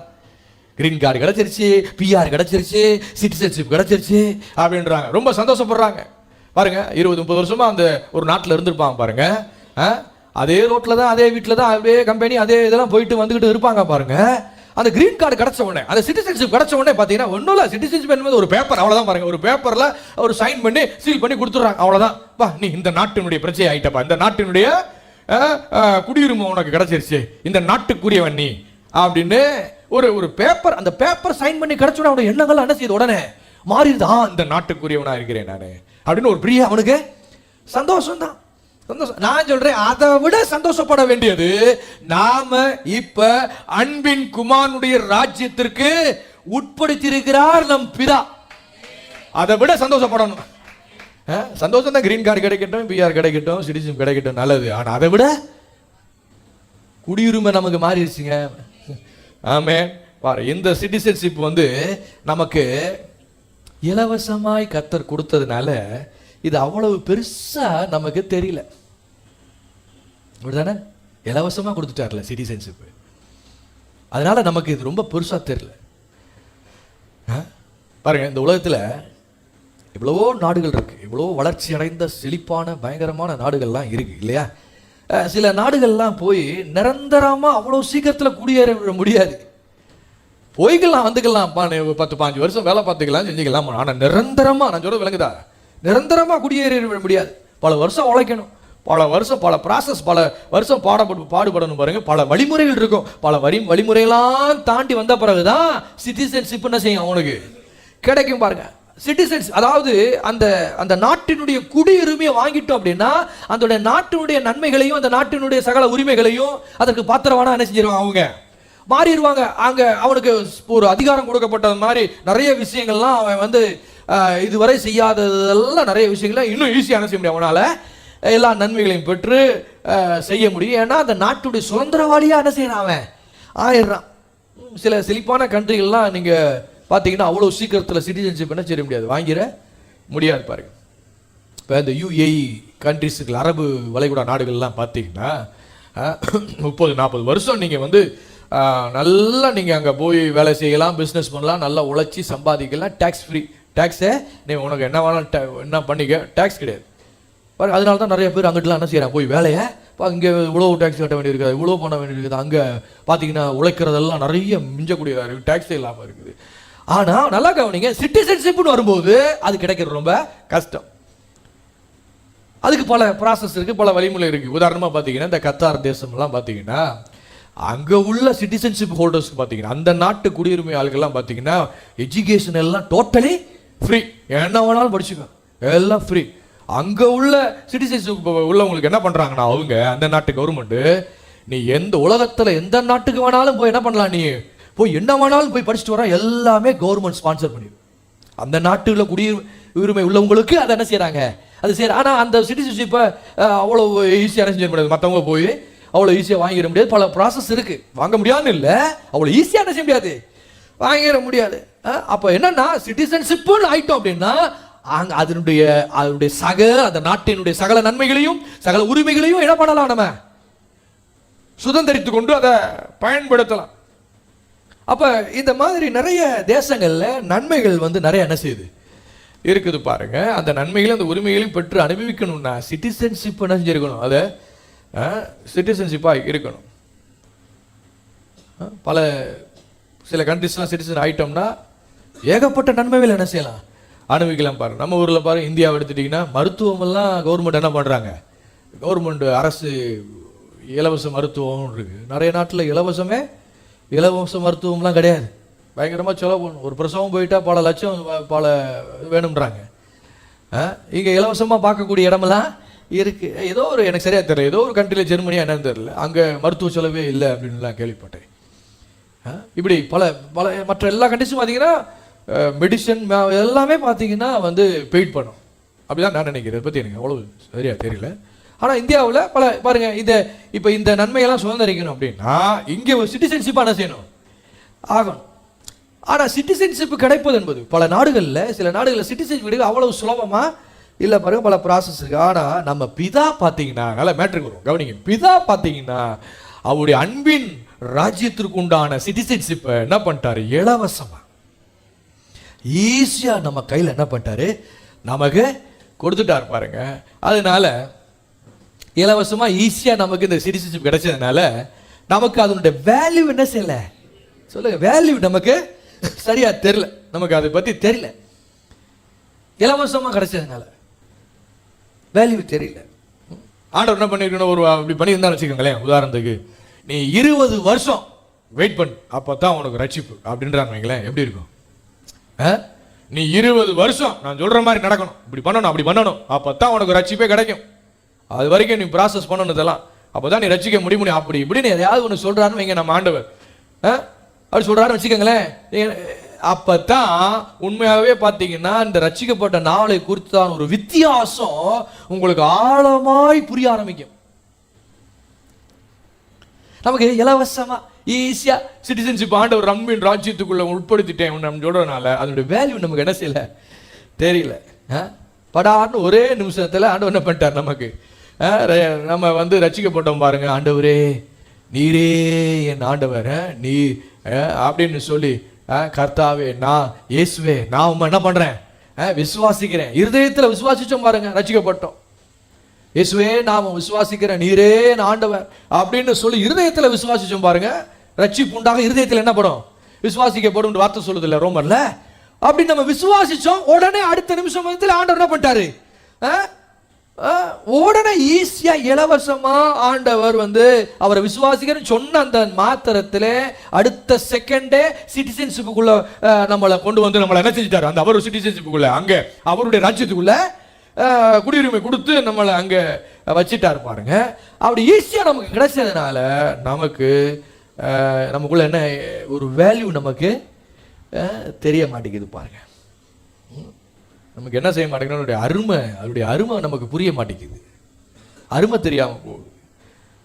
எதுவுமே எந்த விதமான காரியமே நடக்காத மாதிரி எந்த ஃபீலிங்கே இல்லாம உட்காந்துட்டு இருக்கிறோம். அன்பின் குமாரோட ராஜ்யத்துக்கு உட்படுத்திருக்கிறோம்னா அதோட ஃபீலிங்கே இல்லை, அதை பற்றி ஒரு உணர்வே இல்லாம நம்ம உட்காந்துட்டு இருக்கோம். ஆனா ஏதாவது கஷ்டப்பட்டு 10 வருஷம் 15 வருஷம் 20 வருஷம் ப்ராசஸ் பண்ணி அதுக்கப்புறம் தான் வா இந்த அப்படி 20 வருஷம் நான் சொன்னதெல்லாம் செஞ்சுட்டேன் அப்படி அப்படின்னு சொல்லி ஒரு சீலை குத்தி இந்த இனியிலிருந்து அன்பின் குமாரோட ராஜ்யத்திற்கு நீ சொல்லுங்க தகுதியானவன், ஆண்டவர் நான் உன்னை உட்படுத்திட்டேன் அப்படின்னு அப்படி ஏதாவது ஒன்று பண்ணியிருந்தேன் அப்படின்னா அப்பதான் நம்ம அதை வேல்யூ பண்ணக்கூடியவளாக இருந்திருப்போம் போல தெரியுது. ஆண்டவர்கிட்ட சொல்லி இப்படி ஜெபம் பண்றீங்களா, 20 வருஷம் கழிச்சு எனக்கு ரட்சிப்பு கொடுங்க பாரு, ஜெபத்தை மாத்திடுறீங்களா, ஆண்டவரே எனக்கு அந்த ஃபீலிங்கே இல்லை, அந்த இதே இல்லை, உங்க குமாரோட ராஜ்யத்துக்கு கொஞ்சம் ஒரு 20 வருஷம் கழிச்சு என்னை உட்படுத்துங்க அப்படின்னு சொல்லிடுறீங்களா, சொல்ல முடியுமா உங்களால? இலவசமா வந்ததுனால அதனுடைய வேல்யூ என்ன செய்யல நமக்கு தெரியல பாருங்க. மறுபடியும் வாசிப்போம், கொலோசியர் 12:13 வாசிப்போம். ஒன்று, ஒளியில் உள்ள பரிசுத்தவானுடைய சுதந்திரத்தில் பங்கடைவதற்கு நம்மை தகுதியுள்ளவர்களாக்கினவரும் என்ன பண்ணிருக்கிறா பாருங்க. 13ஆம் வசனம், இருளின் அதிகாரத்திலிருந்து நம்மை விடுதலை. இதுவே பிதா செஞ்சது பெரிய விஷயங்க, விடுதலை ஆக்கினது பெரிய விஷயம். எத்தனை பேர் இதை பெரிய விஷயமா பாக்குறீங்க? பெரிய விஷயமா பார்க்கணும். விடுதலை ஆக்கிட்டாரா அப்படின்னு இருக்கக்கூடாது. விடுதலை ஆக்கினது பெரிய விஷயம். அடுத்த என்ன பெரிய விஷயம், மகா பெரிய விஷயம் இன்னொன்று பண்ணியிருக்கிறார். என்னது, தமது அன்பின் குமாரனுடைய ராஜ்யத்திற்கு உட்படுத்தினுமா இருக்கிற பிதாவை பாருங்க, ராஜ்யத்துக்கு உட்படுத்தி இருக்கிறார். இது அதை விட பெரிய விஷயம். பக்கத்துல பார்த்து சொல்லுங்க, நம்ம குடியுரிமையே மாறிடுச்சு. நம்ம இந்த உலகத்தில் உட்காந்துருக்கோம், இதவே யோசிச்சுட்டு இருக்கோம், இந்திய நாட்டு யோசிச்சுட்டு இருக்கோம். நல்லதுதான், இங்கே தான் இருக்கிறீங்க, ரைட்டு. ஆனால் நமக்கு ஒரு உலகம் இருக்குங்க. ஆமே, நம்முடைய வேற ராஜ்யத்தை சேர்ந்தவருங்க. என்னது, பரலோக ராஜ்யத்தை சேர்ந்தவர்கள் நீங்களே நானும். ரட்சிக்கப்பட்ட உடனே தேவர் ராஜ்யத்துக்கு உட்பட்ட மக்களாக நம்ம நினைஞ்சிட்டோம், நம்ம மாறிட்டோம். தேவ ராஜ்யத்தினுடைய மக்கள் எத்தனை பேர் அதை விசுவாசிக்கிறீங்க? நீங்க இந்த உலகத்தில் வாழ்ந்தாலும் எந்த ஒரு ராஜ்யத்துக்கு சொந்தமானவர்களா இருக்கீங்க? பிதாவினுடைய அன்பின் குமாரனுடைய அன்பின் ராஜ்யத்துக்கு, ஒளியின் ராஜ்யத்துக்கு உட்படுத்தவர்களா மாறிட்டீங்க பாருங்க. இந்த அறிவு நமக்கு இல்லாதனால வேதவசனம் சொல்கிறது, என் ஜனங்கள் அறிவில்லாமையினால் சங்காரமாகிறார்கள். அந்த மாதிரி இந்த அறிவு நமக்கு இல்லாதனால சங்காரம் ஆயிட்டு இருக்கோம், வீணா போயிட்டு இருக்கோம். அதுதான் பவுல் அங்க சொல்றாரு எபேசியர் 4 புறஜாதிகள் புத்தியில் அந்தகாரப்பட்டு இருந்தது மாதிரி அவங்க எப்படி புத்தியில் அந்தகாரப்பட்டு இருதய கடிதத்தில் நடக்கிறார்களோ அது போலவே நீங்களும் அப்படி என்ன செய்யாதீங்க, நடவாதிருங்கள் அப்படின்னு சொல்றாரு. ஆனா அப்படி நம்ம எதையுமே நமக்கு என்ன நடந்திருக்குன்ற விஷயமே தெரியாம நாம புறஜாதி மாதிரி தான் நம்மளும் அவங்கள போல நடந்துட்டு இருக்கோம். ஏன்னா அன்பின் குமாருடைய இந்த ஒளியின் ராஜ்யத்தினுடைய வேல்யூ நமக்கு என்ன செய்யலை, இன்னும் தெரியல. எல்லாம் ஈஸியா இலவசமா கிடைச்சதுனால, இலவசங்கள் அப்படின்னு சொல்லி நம்ம நாட்டில் நிறைய இருக்கிறதுனால தப்பு இல்லை, அதெல்லாம் அதிலே வாங்கி எல்லாம் இப்படிலாம் இருக்கிறனால அது மாதிரியே நினச்சிட்டு ஆண்டவர் கொடுத்த சில ஆசீர்வாதங்கள்லாம் இலவசம் இலவசம் சொல்லி நிறையா பெற்றுக்கொண்டதுனால அது மாதிரியே நினச்சிட்டோம் இது இலவசம் அப்படின்னு. அழகா இப்போ கேட்க, ரட்சிப்பை ஏன் இலவசமாக கொடுத்தாரு யாருக்கா தெரியுமா? சொல்லுங்க, ரட்சிப்பை ஏன் இலவசமாக கொடுத்தாரு? இது காசு வாங்கி கொடுத்தாரா? இலவசமாக கொடுத்தாரா இல்லையா? ஏன் கொடுத்தார்? ரட்சிப்பை மாத்திரம் ஏன் இலவசமாக கொடுக்கணும்? அழகா கவனிங்க, எத்தனை மில்லியன் டாலர், ட்ரில்லியன் டாலர், கோடி கோடி கோடி கோடி கோடி எத்தனை பணங்களை கொடுத்து என்ன செய்ய முடியாது இந்த ரட்சிப்பை. எத்தனை பெரிய கோடி இந்த உலகமே வித்து கொடுத்தாலும் எவனாலும் யாருனாலும் இந்த ரட்சிப்பை என்ன செய்ய முடியாது, விலை கொடுத்து விலையேறப்பட்ட ரட்சிப்பு. அப்படிப்பட்ட எவனாலும் கொடுக்க முடியாத அப்படி விலையேறப்பட்ட அப்படிப்பட்ட ஒரு விஷயத்த அதை நான் உனக்கு இலவசமா நான் உனக்கு என்ன செய்யறேன், கொடுக்குறேன்னு சொல்லி அப்படி கொடுத்துட்டார். இப்போ உங்களுக்கு விளங்குதா? இலவசம்னா ரேஷன் கடையில் கொடுக்கறது நினைச்சுக்க கூடாது. எவனாலும் கொடுக்க முடியாத ஒரு விஷயத்த நான் என்ன செய்யறேன், இலவசமாக கொடுக்குறேன். அப்படிப்பட்ட விஷயத்த, வேல்யூபிளான விஷயத்த, அந்த விலையேறப்பட்ட அந்த ரட்சிப்பை நான் உனக்கு என்ன பண்றேன், இலவசமா அதை நான் கொடுக்குறேன். வேற எவனும் கொடுக்க முடியாதுப்பா. அதனால நான் அப்படிப்பட்ட ஒரு பெரிய வேல்யூபிளானதை நான் உனக்கு இலவசமா தர்றேன்ட்டு கொடுக்குறாரு. அப்ப நாம பெற்ற ரட்சிப்பு என்பது பயங்கர வேல்யூவானது. எத்தனை பேர் அதை உணர்றீங்க? நீங்கள் நானும் பெற்ற ரட்சிப்பு இருக்கே, அது சாதாரணமான விஷயமே. இந்த உலகத்தில் மிகப்பெரிய விஷயம் என்னன்னு கேட்டீங்கன்னா, ஒரு மனுஷன் ரட்சிக்கப்படுறது தான். ரட்சிக்கப்படுறது அந்த ரட்சிப்பு அவ்வளவு வேல்யூவானது. இன்னைக்கு நீங்கள் நானும் அவருடைய கிருபையினாலே ரட்சிக்கப்பட்டோம். இது தேவனுடைய, பக்கத்தில் தட்டி சொல்லுங்க, இது தேவனுடைய ஈவுங்க. தேவனுடைய எது ரட்சிப்பு என்பது தேவனுடைய ஈவு. பாருங்க, இந்த ரட்சிப்புக்குள்ளதான் அநேக ஆசீர்வாதங்கள்லாம் அடங்கி இருக்குது. அதுல ஒரு ஆசீர்வாதம் தான் என்னன்னா, நம்மளை அவருடைய அன்பின் ராஜ்யத்திற்குள்ள உட்படுத்தினது. இப்ப நாம கிறிஸ்துவுக்குள் யாருங்க, நம்ம யாரா இருக்கிறோம் பார்த்தீங்களா? நம்ம எப்பேற்பட்ட ஸ்தானத்தில் இருக்கிறோம், எப்பேற்பட்ட நிலையில் இருக்கிறோம் உணர்ந்தீங்க. அப்ப நாம் யார், நமக்கு என்ன கொடுக்கப்பட்டிருக்கிறது, இந்த அறிவு இல்லாம இருந்தோம்னா நமக்கு புறஜாதிக்கு எந்த வித்தியாசமே இல்லை. இது வீணான சிந்தையில் அவனும் நடந்து புத்தியில் அந்தகாரப்பட்டு இருதை கடித்ததுக்கு கூட நம்மளும் என்ன பண்ணிக்கிட்டு இருக்கோம், நடந்துட்டு இருக்கோம். அப்படி நடக்க வேண்டாம்னு பவுல் என்ன செய்யறாரு, சொல்றாரு. அப்ப நல்லா கவனிங்க, வேதத்துல நம்மளை பத்தி ஒண்ணு சொல்லப்பட்டிருக்குன்னா அதை அப்படியே சீரியஸா அதை எடுத்து விசுவாசிக்கணுங்க. ஆமே, அதை யார் அப்படியே சீரியஸா எடுத்து விசுவாசிக்கிறார்களோ அவங்களுக்கு தான் வாழ்க்கையில பலன் என்ன செய்யுது, பலன் உண்டாகுது, பலன் உண்டாகுது. இப்ப வேதம் நாம வெளிச்சத்தின் பிள்ளைகளாய் இருக்கிறோம் அப்படின்னு வேதம் சொல்லுது. எத்தனை பேர் இதை சீரியஸா விசுவாசிக்கிறீங்க? நான் கேட்கிறேன், இதை சீரியஸா விசுவாசிக்கிறீங்களா? நாம வெளிச்சத்தின் பிள்ளைகளாய் இருக்கிறோம் வேதம் சொல்லுது. இதை சீரியஸா விசுவாசிக்கிறோமா? இல்ல ஒரு சின்சியர் நம்ம காட்டுறோமா? அதுல அதாவது வேதம் நம்மளை பார்த்து என்ன சொல்லுகிறதோ அப்படியே அதை சீரியஸா எடுத்து என்ன செய்யணும், விசுவாசி. அப்படியே வெளிச்சத்தின் பிள்ளையா, சரி அப்படின்ற மாதிரி அசால்ட்டா இருக்கக்கூடாது. வெளிச்சத்தின் பிள்ளைகளா இருக்கிறோம்னு வேதம் சொல்லுது. நம்மளை பார்த்து உங்களை ஒவ்வொருவரையும் பார்த்து சொல்லுதுன்னா ரொம்ப அது வேல்யூபிளா என்னன்னு பெருசா என்னன்னு. இப்ப பாருங்க, ஒரு சில காரியங்களை உங்களுக்கு சொல்றேன். சங்கீதம் 8:6 நம்மளை பத்தி சொல்லப்பட்டிருக்கு. 8:6 நீங்க பாத்தீங்கன்னா, சகல ஆளுகையும் அவனுக்கு மனுஷனுக்கு தந்து, மனுஷனை பத்தி அங்கே வாசிக்கிறோம். சங்கீதம் 8 சகல ஆளுகை தந்து அப்படின்னு வாசிக்கிறோம். அவனுக்கு ஆளுகை தந்து. எத்தனை பேர் ஆளுகை தந்துனா தருவாருன்னு இல்ல, தந்தாயிருச்சு ஆளுகை. இன்னைக்கு நீங்கள் யாரு நீங்கள் நானும் யாருங்க, ஆளுகை செய்யக்கூடியவர்களாக இருக்கிறோம். பாருங்க, ஆளுகை தந்து. அடுத்த வசனத்தை பார்த்தீங்கன்னா, சகலமும் உங்கள் பாதங்களுக்கு கீழ்படுத்தப்பட்டிருக்குன்னு வேதம் சொல்லுது. சகலம் எல்லாம் சொல்லுங்க, சகலமும் யாருடைய பாதங்களுக்கு, மனுஷர்களாகிய நம்முடைய பாதங்களுக்கு ஆண்டவர் என்ன பண்ணிட்டாராம், கீழ்படுத்திருக்கார். இதை அப்படியே சீரியஸா விசுவாசிக்கணுமா இல்லையா? சகலம் என் பாதங்களுக்கு கீழே தான் அப்படின்னு இருக்கு சொல்லப்பட்டிருக்குன்னா அது அப்படியே சீரியஸா விசுவாசிக்கணும். இப்ப லூக்கா 9 திருப்புங்க, வாசிங்க எல்லாரும். லூக்கா 9 திருப்பி வைங்களேன். லூக்கா 9 அது 1ஆம் வசனத்தை பாருங்க. அவர் தம்முடைய 12 சீசரையும் வரவழைத்து, என்னது? சகல பிசாசுகளையும் துரத்தவும். சகல பிசாசுகளையும் துரத்தவும். நீங்க யாருங்க? சகல பிசாசுகளையும் உங்களால துரத்த முடியும். யார் துரத்துறது? சகல பிசாசுகளையும் துரத்தவும். யார் துரத்துறது? பாஸ்டர் வந்து துரத்தட்டும். அப்படியா? பாஸ்டர் வர்றதுக்குள்ளேயும் விளங்கின போறான். யார் துரத்தலாம்? பக்கத்தில் அடிச்சு சொல்லுங்க, தடவி சொல்லாதீங்க, அடிச்சு சொல்லுங்க. நீங்களே துரத்தலாம் சகல பிசாசு. சொல்லுங்க. அப்படிப்பட்ட அதிகாரத்தை ஆண்டவர் என்ன செஞ்சிருக்கார்? உங்களுக்கு கொடுத்திருக்கிறார். சகல பிசாசுகளையும். எந்த பேய் ஆடுதோ, எந்த என்ன மாதிரி காரியமா இருந்தாலும் நீங்களே என்ன பண்ணலாம்? துரத்தலாம். இயேசுவின் நாமத்தின அப்படின்னு சொன்னா என்ன செய்யும்? சகல பிசாசுங்க, 1-2 பிசாசு இல்ல, சகல பிசாசுகளையும் நீங்களே துரத்தலாம். வாசிங்க அந்த வசனத்தை. சகல பிசாசுகளை துரத்தலாம். சரிங்களா? சகல பிசாசுகளை துரத்தவும். 2வது, வியாதி உள்ளவர்களை குணமாக்கவும். யாரு போய் எதை செய்யணும் சொல்லுங்க? பாஸ்டர் வந்து செய்யணுமா? யார் வந்து செய்யணும்? எல்லாம் சொல்லுங்க. நானே இதை செய்யலாம் சொல்லுங்க பார்க்கலாம்.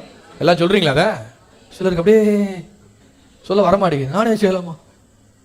பிசாசு துரத்துமா? இல்ல இல்ல இல்ல இல்ல, பெரிய மேட்ரு இல்லைங்க. நீங்களே துரத்தலாம். சகல வியாதி உள்ளவர்கள் என்ன செய்யலாம்? நீங்களே குணமாக்கலாம். நீங்களே கை வைக்கலாம். நீங்களே கை வச்சு ஜோம்னா அது நடக்கும். அப்படியே குணமாவாங்க. எத்தனை பேர் விசுவாசிக்கிறீங்க? வியாதி உள்ளவர் மேல நீங்க கை வச்சீங்கன்னா அவங்க சுகமாவாங்க. விசுவாசிகளால் நடக்கும் அடையாளங்கள் வியாதியஸ்தர்கள் கைகளை வைப்பார்கள். அவங்க என்ன பண்ணுவாங்க? அவங்க சொஸ்தம் அடைவார்கள் வேதம் சொல்லுது. எத்தனை பேர் இதை சீரியஸா நம்புறீங்களா இல்லையா? சீரியஸா நம்பணும். ஆண்டவர் நம்மளை உங்களை பார்த்தா சொல்லுங்க, யாருக்கோ இல்ல. எல்லாம் சொல்லுங்க, இதை நான் தான் சொல்லுங்க பார்க்கலாம். சகல பிசாசுகள் துரத்த உங்களால முடியும். சகல வியாதி உள்ளவர்களை குணமாக்கவும் அவர்களுக்கு என்ன சொல்லுங்க? வல்லமையும் அதிகாரமும் கொடுத்துட்டாரா இல்லையா? கொடுத்துட்டார். அதற்கான வல்லமை அதிகாரமும் இன்றைக்கு உங்களுக்கு கொடுக்கப்பட்டிருக்கிறது. யார் கொடுத்தார்? வானத்தையும் பூமியை உண்டாக்கின தேவாதி தேவன், சர்வ வல்லமுள்ள கர்த்தர் இயேசு என்ன பண்ணிக்கிறார்? உங்களுக்கு அதை கொடுத்திருக்கிறார். இதை உண்மையாகவே சீரியஸா விசுவாசிக்கணுமா இல்லையா? அப்படி விசுவாசிக்கூடிய ஆளா இருக்கணும். நீங்க துரத்துங்க, நீங்க இல்ல இல்ல, நீங்க நம்மளுக்குள்ள விசுவாசம். நான் கை வச்சா நிச்சயம் என்ன செய்யுது? நடக்கும். நான் நடந்து போனா சகல பிசாசுகளும் ஓடுவான். நான் எங்க இருக்கணும் அங்க பிசாசின் கிரியெல்லாம் அழிக்கப்படுது. அப்படி விசுவாசிக்கணும் நீங்க. ஆமென். உங்களை நீங்க ஆண்டவர் அவ்வளவு பவர்ஃபுல்லான உங்களை மாத்தி இருக்கிறாருங்க. இதை சின்சியரா எடுத்து விசுவாசிக்கணும். அவ்வளவு வல்லமையா அதிகாரத்தை ஆண்டவர் உங்களுக்கு கொடுத்திருக்கிறார். லூக்கா 10ஆம் அதிகாரம் வாங்க. 10ஆம் அதிகாரம் 19ஆம் வசனம் பாருங்களேன். லூக்கா 10:19. இதோ வாசிங்க. உங்களை பத்தி சொல்லப்பட்டிருக்கு. சர்ப்பங்களையும் தேள்களையும் மிதிக்கவும்.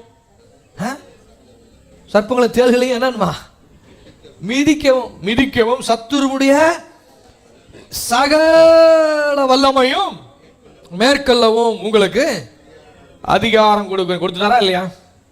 சகல வல்லமை மேற்கொள்ளவும் எல்லாம் சொல்லுங்க, மேற்கொள்ளவும். ஆமா. சபையில எத்தனை பேர் இதை சீரியஸா விசுவாசிக்கிறீங்க? இது விசுவாசிக்கிறீங்களா? என்ன சொல்லப்பட்டிருக்குது உங்களை பத்தி? சகல இதோ சர்ப்பங்களையும் தேள்களையும் மிதிக்கவும். எல்லா பிரச்சனைகள், எல்லா சூழ்நிலைகள் எல்லாம் மிதித்து தவிடுபடி ஆக்க முடியும் உங்களால. ஆமென். அப்ப அடுத்தது சத்துருடைய சகல வல்லமையும் மேற்கொள்ள உங்களால முடியும். அவ்வளவு பவர்ஃபுல்லா வல்லமுள்ள ஆளா உங்களையும் என்னை ஆண்டவர் என்ன பண்ணிருக்கிறார்? மாத்தி நம்மளை வச்சிருக்கிறார். அப்ப நீங்க யாருங்க? நீங்க யார் என்பதை இதை சீரியஸா விசுவாசிக்கணும். நீங்க யாருன்னு உங்களுக்கே தெரியல அப்படின்னா எப்படிங்க முதிர்ச்சி அடைந்த தேறின தேவகுமாரெல்லாம் எப்படி எழும்ப முடியும்ன்றீங்க? பதில் சொல்லுங்க. எப்படி எழும்ப முடியும்?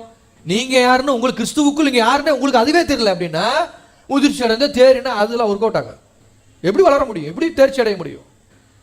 நீங்க யாருன்னு அறிஞ்சாதான் உங்களுக்குள்ள ஒரு விசுவாசம் என்ன செய்யும்? சார், எனக்கு தேவன் எப்பேற்பட்ட ஒரு வல்லமையை எனக்குள்ள வச்சிருக்கிறா, நான் எனக்கு இவ்வளவு பவர் ஆண்டவர் வச்சிருக்கிறாரு, நான் தொட்டா அங்க என்ன செய்வாங்க? நடக்கும், சுஸ்தமாகவும் சொல்லப்பட்டிருக்குதே. சகல பிசாசுகளையும் நீ துரத்த முடியும், சத்துருடைய சகல வல்லமையில என்ன செய்ய முடியும், உன்னால மேற்கொள்ள முடியும் சொல்லப்பட்டிருக்கிறதே. இயேசுவின் நாமத்தை பயன்படுத்தி என்ன பண்ணுவேன் நானு அப்படின்னு ஒரு சீரியஸா விசுவாசிக்கணும் பாருங்க. அப்படி நீங்க அதை நீங்க யாருன்னு தெரிஞ்சுதான் அறிஞ்சாதான் அடுத்த விசுவாசமே ஆப்ரேட் ஆவாங்க. அப்ப ஏன் எந்த வளர்ச்சியும் எந்த முதிர்ச்சியும் இல்லை அப்படின்னு விளங்குதா உங்களுக்கு? இன்னைக்கு சபைக்குள்ள ஏன் முதிர்ச்சி இல்லை, ஏன் வளர்ச்சி இல்லைன்னா சில காரியங்களை எடுத்து சீரியஸா விசுவாசிக்கல. விசுவாசிக்கல. அதுதான் பிரச்சனை. ஏன் விசுவாசிக்கல அப்படின்னா, நாம யாருன்னு நமக்கே இன்னும் என்ன செய்யல, தெரியல, அறியல. அறிய வேண்டிய விஷயங்களை அறியல. நமக்கு என்ன கொடுக்கப்பட்டிருக்கிறது அப்படியே அறிஞ்சாலும் அதை விசுவாசிக்கிறது இல்லை நம்ம. விலகுதா உங்களுக்கு? அதை அப்படியே ஏதோ ஒரு கல்வி கேள்வி ஞானமா ஏதோ ஒரு என்ன சொல்றது, ஒரு தெரிஞ்சு வச்சுக்கிறதுக்காக ஏதோ பண்ண மாதிரி ஆயிருது. அது விசுவாசிக்க எதுக்கு அறிகிறோம்? விசுவாசிக்கிறதுக்காகத்தான் அறிகிறோம். பாருங்க, அறியாதனால, நம்ம யார் நமக்கே தெரியாதனால உங்களுடைய பவர், உங்களுடைய உரிமையை பயன்படுத்தாம இருக்கீங்க. வேற ஒன்றும் இல்லை. நீங்க யாருன்னு உங்களுக்கு தெரிஞ்சிச்சுன்னா உங்களுடைய உரிமையை பயன்படுத்துவீங்களா இல்லையா? சிட்டிசன்ஷிப் கிடைச்சிருச்ச உடனே அந்த லிஸ்ட் சீல் போர்டு விழுத்து பேப்பர் தான் பாருங்க, கிடைச்ச உடனே அடுத்த நாள் சகல உரிமைகளை பயன்படுத்த கிளைம் பண்ண ஆரம்பிக்கிறான். பிரஜை ஆயிட்ட இந்த நாட்டினுடைய குடியுரிமை வந்துருச்சு, இந்த நாட்டினுடைய சகல நன்மைகளையும் எனக்கு இன்னைக்கு சொந்தமாயிருச்சு அப்படின்னு சொல்லி அடுத்த நிமிஷமே அந்த ஆபீஸ்ல போய் நின்று என்னென்ன கிளைம் பண்ணணுமோ, என்னென்ன பண்ணணுமோ எல்லாத்தையும் கிளைம் பண்ண ஆரம்பிப்பான். அப்படிதானங்க? நீங்க யாருன்னு உங்களுக்கு தெரிஞ்சிச்சுன்னா நீங்க உங்களுடைய உரிமையை பயன்படுத்துவீங்கன்றேன் நான். சரி, இப்போ ஏசாயா 60 திருப்புங்க. அங்கே ஒரு வசனத்தை காட்டுறேன். நம்ம என்ன நிலையில் ஆண்டவர் வச்சிருக்காரு பாருங்க. ஏசாயா 60ஆம் அதிகாரம் 18ஆம் வசனம் பாருங்க, நல்லா கவனிங்க. 60ஆம் அதிகாரம் 18 பாருங்க. இனி கொடுமை உன் தேசத்திலும் அழிவும் நாசமும் உன் எல்லைகளிலும் கேட்கப்பட மாட்டாது. கேட்கப்பட மாட்டாது. நல்லா கவனி. இப்போ ஒரு லேண்ட் இருக்கு உங்களுக்கு.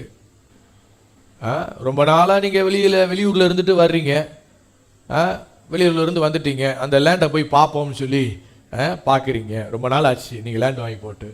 அந்த லேண்டில் போய் பார்க்க போனால் அந்த லேண்டு ஒரு சைடாக வந்து எவனோ ஒருத்தன் ஆக்கிரமிச்சு என்னென்னமோ வேலைகளை பண்ணிட்டு இருக்கிறான்.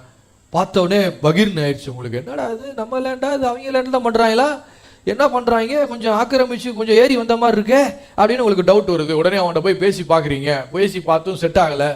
என்னப்பா ஏறி வந்து என்னென்னமோ பண்ணிக்கிட்டு இருக்க, என்னென்ன காரியங்களை எப்படிலாம் பண்ணிக்கிட்டு இருக்கேன்னு சொல்லி பேசி பார்க்குறீங்க, ஒன்றும் செட் ஆகலை. அடுத்து என்ன பண்ணுவீங்க சொல்லுங்கள்? அடுத்து என்ன பண்ணுவீங்க? நேராக உங்கள் பத்திரத்தை போய் பார்ப்பீங்க. பத்திரம் ஒழுங்காக கரெக்டாக எழுதியிருக்கா? அப்போ தான் பத்திரத்தையே எழுதுகிற பத்திரத்தை அப்படியே கண்டுபிடிச்சு என்ன செய்வோம் நம்ம, கரெக்டாக அப்போ தான் படிப்போம். பயங்கரமாக படிப்பீங்க. பத்திரத்தில் என்னடா எழுதியிருக்குன்னு. அதில் என்ன போட்டிருக்கு? 5 ஏக்கர் 50 சென்ட். அப்படியா? ரைட்டு.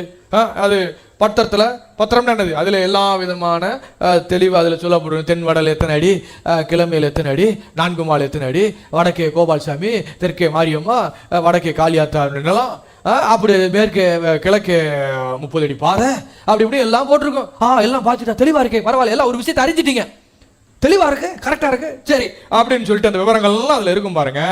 அந்த விவரங்கள் அறிஞ்ச உடனே உங்களுக்குள்ள ஒரு என்ன வரும்? ஒரு தெம்பு, டாக்குமெண்ட் கரெக்டாக இருக்கு, எவன் என்ன செஞ்சிட முடியும் அப்படின்னு ஒரு தெம்பு, ஒரு விசுவாசம் வருது.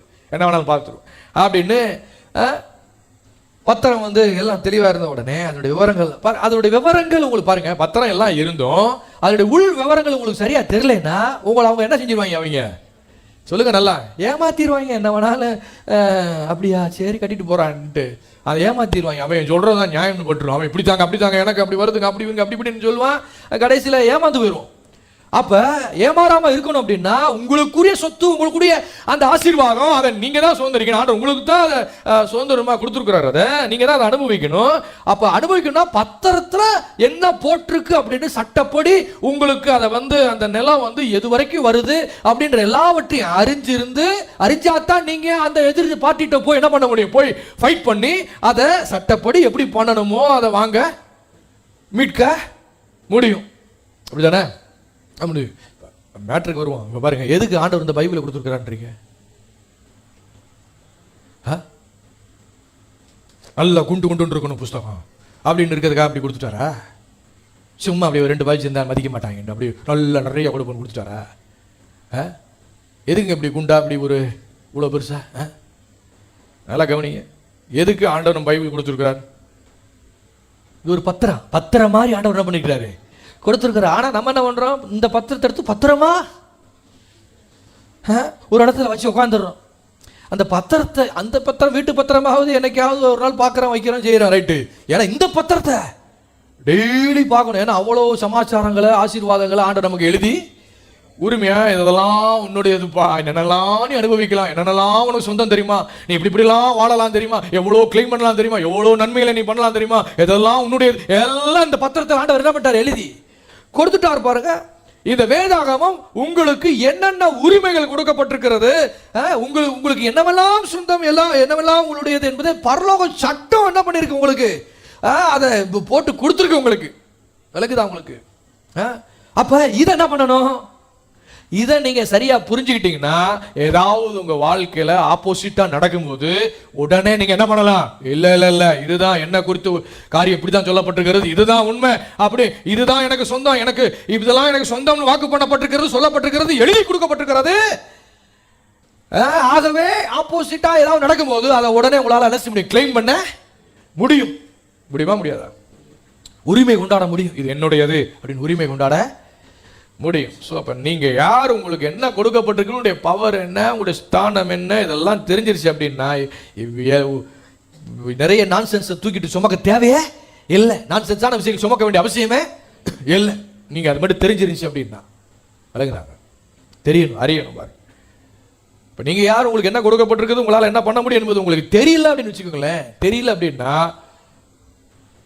என்ன ஆகும், உங்களுடைய விசுவாசத்தின் தரம் பாதிக்கப்படும். இந்த பாயிண்ட்டை படிச்சுக்கோங்க. நீங்கள் யார், உங்களுக்கு என்ன கொடுக்கப்பட்டிருக்குன்னே உங்களுக்கு தெரியல அப்படின்னா இன்னைக்கு பேசுகிற முக்கியமான சத்தியங்க, பேசிக்கான விஷயம்தான். அதெல்லாம் தெரியுமே உட்காந்துருக்கோம் நம்ம. இல்லை இல்லை, இது தெரியல அப்படின்னா, இதை நம்ம ஃபாலோ பண்ணலைன்னா ஒன்றுமே அடுத்த ஸ்டெப்பே போக முடியாது. நான் மீண்டும் மீண்டும் சொல்கிறேன், நாம் யார், நமக்கு என்ன கொடுக்கப்பட்டு, நம்மளுடைய ஸ்தானம் என்னன்றதை வேதத்துக்கு சரியாக அறிய வேண்டிய விதத்தில் நம்ம அறியலை அப்படின்னா விசுவாசம், நம்முடைய விசுவாசம் தரமான செய்யாது, தரம் நிறைந்ததாக இருக்காது. அதுல என்னமோ மாதிரி இருக்கும், ஒரு குவாலிட்டி என்ன செய்ய முடியாது, ஃபெய்த்ல பார்க்க முடியாது. பாருங்க, எல்லாருக்கும் ஒரே பைபிள் தாங்க, ஒரே பைபிள் தானே. ஆனா பாத்தீங்கன்னா ஒவ்வொரு ஆளும் வேற வேற மாதிரி அதனை சின்சியரா எடுத்து அதை விசுவாசித்து அதை சொந்தமாக்கி அதோடைய பலனை காண்கிறாங்களா இல்லையா, அனுபவிக்கிறாங்களா இல்லையா? எல்லாத்துக்கும் ஒரே மாதிரி தான் ஆண்டவர் கொடுத்துட்டாரு. வர்றாங்க, வேதத்துக்கு வர்றாங்க, வாசிக்கிறாங்க, என்ன பத்தி இப்படி சொல்லப்பட்டிருக்கிறது அப்படின்னு அவங்கள அப்படியே கண்கள் திறக்கப்படுது. நானா இது என்ன, எனக்காக ஆண்டவர் இப்படி எழுதி வச்சிருக்கிறாரு, எனக்கு சொந்தமானதா அது, ஓ என்ன அருமையான ஒரு காரியம் அப்படின்னு சொல்லி அதை சீரியஸா என்ன பண்றாங்க, அதை விசுவாசிக்கிறாங்க. சில பாருங்க, சில வேத பத்தியெல்லாம் நீங்க வாசிக்கும் போது இப்படி ஒரு லைஃப் இருக்கா, இப்படி ஒரு வாழ்க்கை நான் வாழலாமா அப்படின்ற ஒரு எண்ணம் உங்களுக்கு என்ன செய்யுது, உண்டாகுது. பாருங்க, இப்படித்தான் வாழணும்னு சொல்லி அதை படிச்ச உடனே உங்களுக்குள்ள ஒரு வைராக்கியம் எழும்பணுன்ற. நான் சில பேரை பத்தியெல்லாம் பார்த்து என்ன பத்தி இப்படி சொல்லப்பட்டிருக்கிறது, இப்படி ஒரு வாழ்க்கை வாழ முடியாது, கத்தரனை முன்குறிச்சு வச்சு நினைச்சு வச்சிருக்கிறாரு, இப்படித்தான் நான் என்ன செய்யணும், இனிமேல் வாழன்ற ஒரு வைராக்கியத்தை என்ன செய்யணும், நீங்களும் நானும் நல்ல வைராக்கியம் எடுக்கணுமா இல்லையா? பாருங்க, 60:18 மறுபடியும் வாசிங்க. இனி கொடுமை உன் தேசத்திலும் அழிவும் நாசமும் உன் எல்லைகளிலும் கேட்கப்பட மாட்டாது. இப்படி ஒரு லைஃப் இருக்கு பாருங்க. இப்ப இன்னொரு இடத்துல எல்லா கொடுமைக்கும் தூரமாவாய் வசனம் இருக்கா இல்லையா, எல்லா கொடுமைக்கும் நீ தூரமாவேன்னு இன்னொரு இடத்துல சொல்லப்பட்டிருக்குது. இன்னொரு இடத்துல என்ன சொல், உன் பக்கத்தில் 1000 பேரும் உன் வலது பக்கத்தில் 10,000 பேர் விழுந்தாலும் அது ஒன்று என்ன செய்யாது, அணுகாது. செகண்ட் 91 வாசிக்கிறோம். அதே இடம் 91 என்ன சொல்லு, உன் வாதை உன் கூடாரத்தை அணுகாது. அப்ப இந்த மாதிரி ஒரு லைஃப் இருக்கு, லைஃப் இருக்கா இல்லையா, இந்த மாதிரி லைஃப் இருக்கா இல்லையா, வாதை உன் கூடாரத்தை அணுகாது. இப்படி ஒரு வாழ்க்கை இருக்கு, கொடுமைக்கு தூரமாவேன் இருக்கு, எதுவும் ஒன்று மேற்கொள்ள முடியாது அப்படிலாம் இருக்கு. இப்படி ஒரு லைஃப் இருக்கு பாருங்க. சளி வந்துருச்சுன்னா உடனே விரட்டணும், சளி வந்துருச்சுன்னா உடனே என்ன பண்ணணும், உடனே விரட்டணும் பாருங்க. நம்ம என்ன பண்ணிட்டு இருப்போம், வெளியே எங்கேயுமே தண்ணி குடிச்சியா, அதான் உனக்கு அப்படின்னு அதை அக்காமடேட் பண்ணிக்கிட்டு இருக்கோம். அதை சளி அப்படியே என்ன சொல்லலாம், இது ஏன் சளி எனக்கு வந்திருக்கு, எனக்கு மலையில் எது நினைஞ்சியா, அதான் அதுக்கு அதான் அப்படிதான் அதான் அதான் அப்படி வந்திருக்கு, அப்படியே அக்காமடேட் பண்ணிக்கிறோம். சளி வந்துருச்சுன்னா அந்த சனியை உடனே என்ன செய்யணும், விரட்டணும், உடனே விரட்டணும். அப்படியே விட்டுட்டா என்ன ஆகும் சொல்லுங்க, சளி அப்படியே தலைவலியா மாதிரி அப்படியே தலைவலி இன்னொரு ஸ்டேஜுக்கு போவோம், அடுத்த இன்னொரு ஸ்டேஜுக்கு போவோம். உங்களுக்கு தெரியும் அடுத்த கடைசியில் என்ன ஸ்டேஜில் போய் கொண்டு முடியும்ட்டு. விட்டுட்டா போச்சு, வேற மாதிரி ஸ்டேஜுக்கு போயிடும் அது. ஒரு சில பாரு, அது எப்படி ஒரு 3 நாள் இருந்து தான் போகும், எப்படி ஒரு 3 நாள் இருக்கும். கேட்டிருக்கீங்களா அப்படி ஆள் பார்த்துருக்கீங்களா, அப்படி சொல்கிற ஆளை பார்த்தது இல்லையோ? இதுவா, இது 3 நாள் இருந்துட்டாங்க போகும். 3 நாளாக வச்சுக்கிட்டு அந்த சனியை உடனே விரட்டணுமா இல்லையா, எதிர்க்கணும். இயேசுவின் நாமத்தினால சளியை சொல்றீங்க, சனின்னா என்ன நினைச்சிடாது, உடனே வேற வரட்டணும் அந்த சனியனை. நம்பிட்டு இருக்கக்கூடாது. 3 நாள் இருந்து தான் போகும் அப்படின்னு ஒருத்தன் சொல்லியிருப்பான் பாரு. அதெல்லாம் நம்பிட்டு இருக்கக்கூடாது. 3 நாள் இருந்துட்டு போகுமா, சரி போயிட்டு போகுது, 3 நாள் இருக்கட்டும். இப்படி என்ன டேஞ்சரான வாழ்க்கை. அது எதுக்கு அந்த 3 நாள் இருக்கணும் உள்ள? பக்கத்தில் அடிச்சு சொல்லுங்க பார்க்கலாம், அடிச்சு சொல்லுங்க பார்க்கலாம். எந்த நான்சென்ஸையும் தூக்கிட்டு நம்ம சுமக்கக்கூடாது. ஆமாம், நான்சென்ஸான விஷயத்தெல்லாம் தூக்கி சுமந்துட்டு இருக்கக்கூடாது. அது என்ன 3 நாள் இருந்துட்டு போகும். நடைமுறையில் எப்படியா எதமா இருந்தாலும் யாவே சொன்னா 3 நாளா இப்பயே என்ன விட்டு என்ன செய்யணும் வெளியே. வியாதியின் மேல கோபம் வரணுங்க. நமக்கு கோபத்துக்கு படைச்சிருக்காரு ஆண்டவன்றீங்க. கோபத்தை யாரும் உண்டாக்கணும்? பிசாசா? பிசாசு எதையும் உண்டாக்கக்கூடிய வல்லமையே அவனுக்கு கிடையவே கிடையாது. எதையும் உருவாக்கக்கூடியவனே கிடையாது. இருக்கிறத வச்சு உல்டா பண்ணி அப்படியே தந்திரக்காரன் பாருங்க. இப்படியாக்க அப்படியாக்கன்னு சொல்றவன் தான் பிசாசு. அவனால எதையும் உண்டாக்க உருவாக்கவோ முடியாது. கோபத்தை யார் உண்டாக்குனா? வாய் வர மாட்டேங்குது பார்த்தீங்களா? அது ஆண்டவர் தான் உண்டாக்குனாரு. நல்ல காரியத்துக்காக உண்டாரு. கடன் மீது கோவப்படவும், வியாதி மீது கோவப்படவும், இதுக்கு தான் கோபத்தை அதுக்கு தான் உண்டாக்குனாரு. சளி வந்துருச்சு, இப்போ பிரச்சனை வந்துருச்சா, சரீரத்தில் ஏதாவது ஒரு போதை வந்துருச்சா, அது கோபம், அது மேல கோபம், வியாதி மேல கோபம். இயேசுவின் நான் இதை வெறுக்கிறேன், வெளியே போவாயாக. விலகுதான் உங்களுக்கு.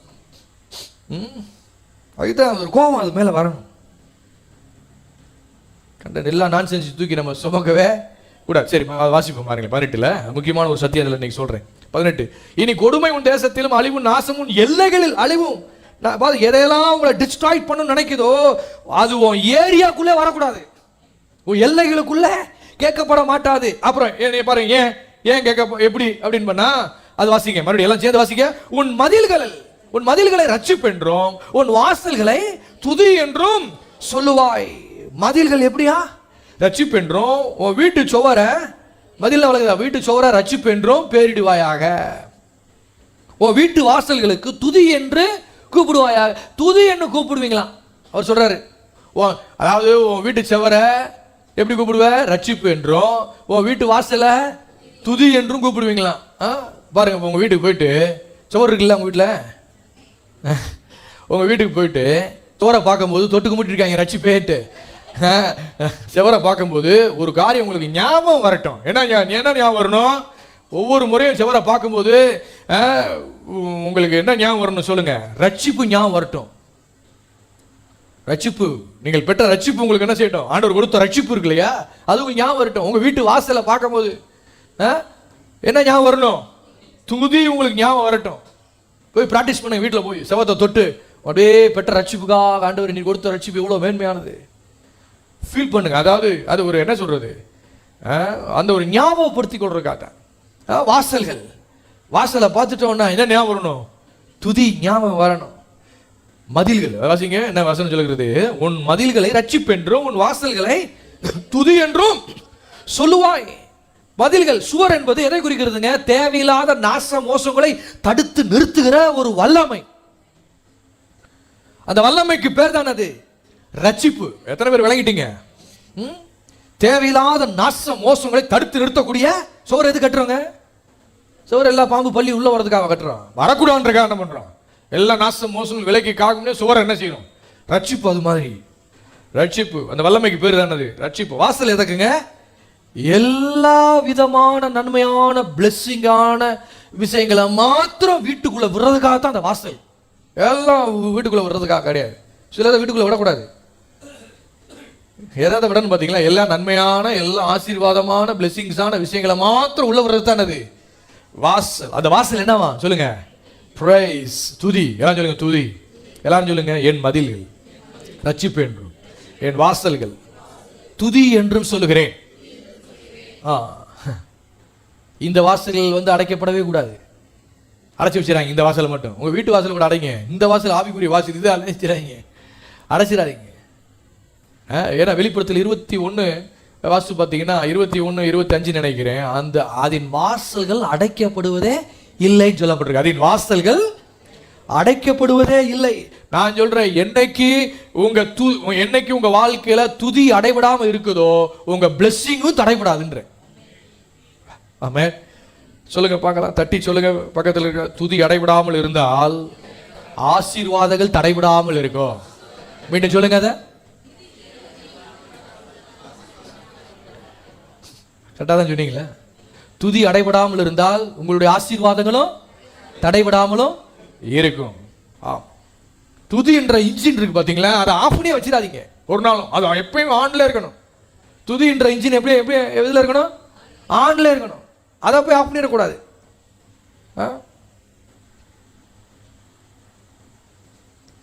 நீங்க ஆன்லேயே வச்சிருக்கீங்களான்னு சொல்லி சண்டே ஆனா தெரியும் பாருங்க. சண்டே ஆனா, ஞாயிற்றுக்கிழமை ஆனா ஆலயத்துக்கு வந்து ஆராதிக்கும் போதே தெரியும். நீங்க துதிக்கும் போது நீங்க அந்த வாரம் முழுவதும் எப்படி பிரைஸ் பண்ணிருக்கீங்கன்னு சொல்லி நீங்க துதிக்கும் போதே அது நல்லாவே தெரியும். அது எப்படி உங்க வாழ்க்கையில ஒரு அம்சமா இருக்குதுன்னு சொல்லி நீங்க துதிக்கும் போதே அது நல்லாவே தெரியுது. Very good. அப்படிதான் இருக்கணும். நல்லா தெரியுது. நீங்க துதியை பார்த்தாலே நல்லாவே தெரியுது அந்த வாரம் முழுவதும் எப்படி நீங்க துதிக்கிறீங்க, எல்லாம் பண்றீங்க. அதே நேரத்தில் சண்டே ஆனா சண்டையை போட்டு வந்த மாதிரி உட்காந்து இங்கே வந்து உருன்னு கர்ன்னு அப்படியே வாய் வந்து இந்த பிரைஸ்க்கு வந்து என்ன செய்ய மாட்டேங்குது, திறக்கவே ஓப்பனே ஆக மாட்டேங்குது. அப்ப மண்டே டு சாட்டர்டே போன வாரம் சொன்னேன் இல்லையா, மண்டே டு சாட்டர்டே எப்படி இருக்கும் பார்த்துக்கோங்க. இங்க வந்து வாய் என்ன செய்யல, பிரைஸ் பண்ற துதி பண்றதுக்கு வாய் சற்றும் திறக்காம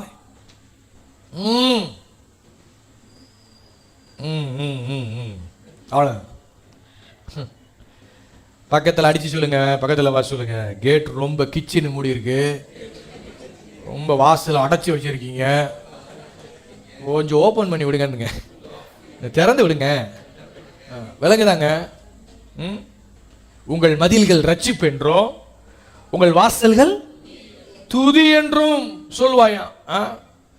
துதி ஒரு காரியத்தை விளங்க, துதிக்க நமக்கு வாய் வர மாட்டேங்குது அப்படின்னா நாம் வந்து ஏதோ ஒரு இருதய கடினத்தில் இருக்கோம்னு அர்த்தம். இதை நம்ம ஒத்துக்கணும். ஏதோ ஒரு கடினத்தில் இருக்கிறான். வேற என்ன சொல்ல முடியும் இதுக்கு? வேற என்ன அர்த்தத்தை கொடுப்பீங்க? எந்த சூழ்நிலையான ஒரு கிறிஸ்துவ பிள்ளை தேவ பிள்ளை துதிக்கலாங்க? துதிக்கலாமா இல்லையா? கர்த்தரை நான்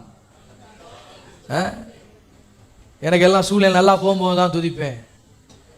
எல்லாம் தாறுமாறா ஒரு மாதிரி போயிட்டு இருக்கு அப்படின்னா எப்படி நாங்க துதிக்க முடியும்? இல்ல கர்த்தரை நான். தாவீதுக்கு எவ்வளவு பிரச்சனை இருந்தது. அந்த சங்கீதத்தை என்ன சூழ்நிலை எழுதினான்னு அடைப்புக்குரிய வாசித்து பார்த்து அதுக்குண்டே விசாரத்தை 1 சாமுவேலில் போய் தேடி பார்த்தீங்கன்னா அதிர்ந்து போய் அவ்வளவு பிரச்சனைகளை வச்சுட்டு அவன் எழுதுறாங்க, கர்த்தரை நான் எக்காலத்திலும் ஸ்தோத்திரிப்பேன், அவர் துதி எப்போதும். இளைஞர்கள் எப்போதும் நினைச்ச நேரம் நான் எப்பயாவது மூடு சரிந்தாத்தேன் அப்படிலாம் இல்லை, எப்போதும். என் சொல்லுங்க, வாய் கிச்சின் போடவே கூடாதுங்க. இதுக்கு ஓப்பனா என்ன செய்யணும்? ஏதோ இந்த இன்ஜின் எப்பயுமே எப்படி இருக்கணும்? ஆன்ல இருக்கணும். இந்த இன்ஜின் ஆஃப் பண்ணிடக்கூடாது. ஏன் வந்து வாயில வந்து துதி வர மாட்டேங்குது அப்படின்னா நம்ம வந்து ஏதோ ஒரு இருதய கடினத்தில் இருக்கோம்னு அர்த்தம். தேவன் இதுவரை செஞ்ச காரியங்கள் எதுவும் உங்க இருதயத்தை அது தொடல அப்படின்னா இருதய கடினத்தை தான் இருக்குன்னு அர்த்தம். தேவன் அவ்வளவு செஞ்சிருக்கிறாருங்க, அவ்வளவு எதுவும் செய்யலையா? எத்தனை காரியங்கள் செஞ்சிருக்கிறார்? அத்தனை காரியங்கள் அவர் செஞ்சிருந்தும் அது உங்க இருதயத்தை தொடல அப்படின்னா இருதயம் இன்னும் என்ன செய்யுது? கடினமா தான் இருக்குன்னு அப்படி இருக்குன்னு அர்த்தம். வேதத்தில் நம்ம வாசிக்கிறோம் அந்த பார்வோன் சம்பவங்கள்லாம் வாசிச்சு பார்த்தீங்கன்னா எவ்வளவு காரியத்தை ஆண்டவர் செஞ்சார் பார்வோன் முன்பாக. பார்வோன் இருதயம் எப்படி இருந்தது? கடினப்பட்டு இருந்தது. தேவனுடைய வல்லமையை கண்ணார கண்டவங்க, அவன் கண்ணார பார்த்தவன், அவன் வாய் வரைக்கும் தவளை உட்காந்துருக்கு, எதுவுமே பார்க்கலன்றீங்களா? அவ்வளவு எல்லாம் அவருடைய செயல்கள் எல்லாம் மகத்துவங்கள் எல்லாம் கண்ணார கண்டவன் பாருங்க. அவருடைய வல்லமையை பார்த்தவன், ஆண்டவருடைய மகாபுரிய வல்லமையை, சர்வ வல்லமுள்ள தேவன் செய்த வல்லமையை கண்ணார கண்டவன். அந்த வல்லமைய அவனுடைய இருதயத்தை தொடுறதுக்கு அவன் என்ன செய்யல, அதுக்கு இடத்தை கொடுக்கல. எல்லாம் பார்த்துட்டார் தானே ஒழிய அவனுடைய இருதயத்தை அது தொடுற அளவுக்கு அந்த இருதயத்தை ஓபன் பண்ணி கொடுக்கல, இடம் கொடுக்கல. நிறைய பேருடைய துதி எப்படி இருக்கு தெரியுமா? செங்கடலை பிளந்து வந்து துதிச்சாங்க பாருங்க. ஒரு துதி யாத்ரா புஸ்தகத்தில் வாசித்தா தெரியும். அப்படியே பயங்கரமான ஆட்டம் பாட்டம், கர்த்தர் நல்லவர், வெற்றி சிறந்தார், வெற்றி சிறக்க மணினா அப்படி இப்படின்னு சொல்லி செங்கடல். நம்ம நிறைய ஆள்கள் அப்படித்தான் இருக்கிறாங்க. நம்ம ஆள்கள் நிறைய ஆள்கள் செங்கடலை பிளந்து வந்த மாதிரி பிளந்து வந்து அடுத்து துதிச்சாங்களே மக்கள். அது மாதிரி பாருங்க, அவங்க எப்படி துதிச்சாங்க? செங்கடல்ல எல்லாம் தாண்டி வந்த பிறகு மிரியா மாட்டி எல்லாம் பார்த்தீங்கன்னா பயங்கரமா துதிக்குது.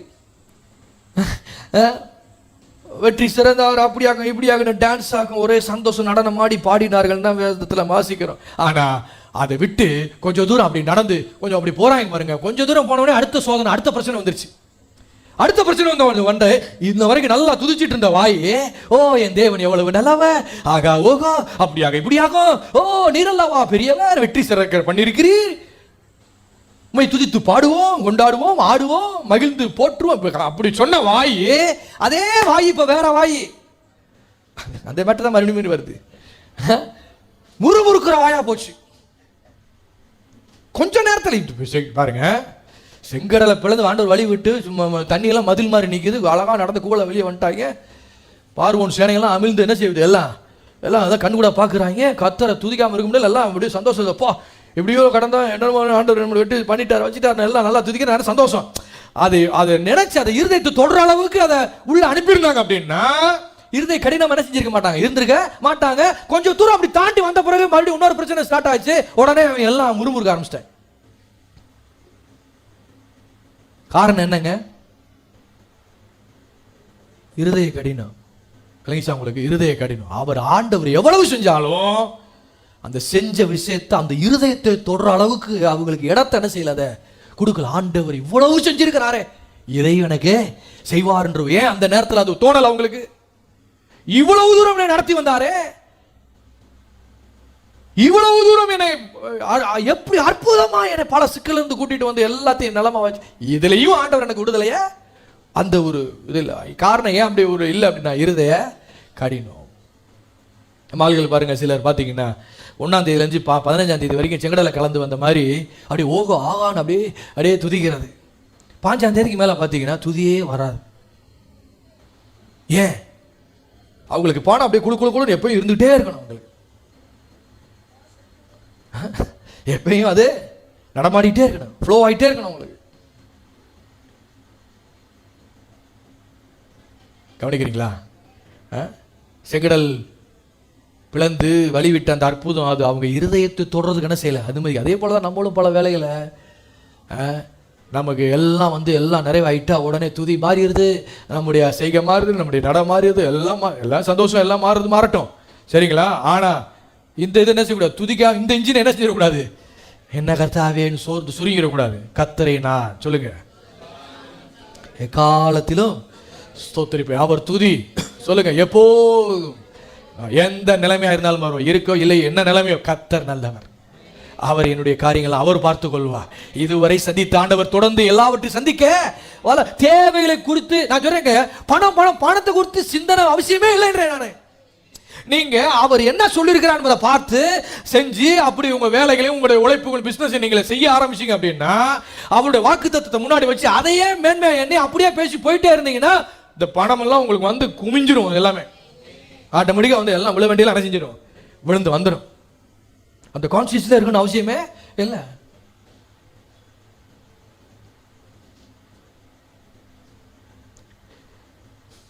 நல்ல கவனிங்க, இங்கே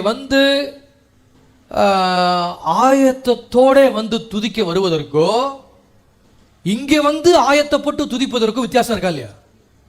நான் சொல்ற எத்தனை பேர் புரியுது? இங்கே நீங்க சண்டே ஆனா வரும்போது, ஞாயிற்றுக்கிழமையான சர்ச்சுக்கு வரும்போது, இங்கே ஆயத்தப்பட்டு துதிக்கிறதற்கும் ஆயத்தத்தோட நீங்கள் துதிக்கிறதுக்கும் வித்தியாசம் இருக்கா இல்லையா? வித்தியாசம் இருக்கு. அப்ப எது பெற்றுங்க? அதைத்தான் ஆண்டவர் விரும்புறாரு. சங்கீதம் 100 இப்படிதானே? அதைத்தான் ஆண்டவர் விரும்புறாரு. ஆயத்தத்தோடு நீங்கள் இங்க ஆராதிக்க வந்தால் அந்த ஆராதனுடைய டைமென்ஷனே வேறங்க, வேற லெவல்ல இருக்கும். உங்களை யாரும் கையை வைத்துங்க, கையாட்டுங்க, கையை கொடுங்க, அப்படி பண்ணுங்க, சத்தத்தை உயர்த்தி ஆராதிங்க சொல்ல தேவையே இல்லை. பாருங்க, யாரும் உங்களை போட்டு ஆப்ரேட் பண்ண அவசியமே இல்லை. நீ வாடுக்கு பாட்டு வரியிலே உங்களுக்கு அப்படியே உணர ஆரம்பிச்சிருவீங்க. ஒரு வித்தியாசத்தை உணர்வீங்க. அப்படி ஆயத்தத்தோடு ஆராதிக்கும் போது இங்கே ஆராதனையின் மூலமாகத்தான் நீங்க ஆயத்தப்படுறீங்க அப்படின்னா அந்த ஆராதனுடைய டைமென்ஷனே வேற மாதிரி இருக்கும். அதுவும் வேற மாதிரி இருக்கும். உங்களை பார்த்தாலே தெரிஞ்சிடும். அந்த வாரம் முழுக்க மண்டே டு சாட்டர்டே என்ன நடந்திருக்கு, என்ன ஓடி இருக்குன்னு உட்காரும் போது தெரிஞ்சிடும் பாரு. அப்ப சண்டே ஆனா ஒரு ஆயத்தத்தோட என்ன செய்யணுங்க, வரணும். நீங்க அந்த வாரம் முழுவதும் தேவனோடு கனெக்டடா இருக்கிறீங்களா என்பதை நீங்க பாடுற பாட்டிலே, உங்களுடைய பார்த்தாலே தெரிஞ்சிரும் பாருங்க. அதுதாங்க ஒரு முழுமையான ஒரு எஃபெக்டிவாக தெரியும் இல்லையா? ஆயத்தப்பட்டு ஆயத்தத்தோடு வந்து இங்கே வந்து அமர்றது அதுதான் ஒரு பெரிய எஃபெக்டிவாக இருக்கும் பாருங்க. இங்கே ஒரு வார்த்தை சொன்னால் கூட அது பெருசு லெவலில் என்ன செய்யும், பெரிய லெவலில் உங்களுக்கு ஒரு நல்ல பாதிப்பை ஏற்படுத்தும்.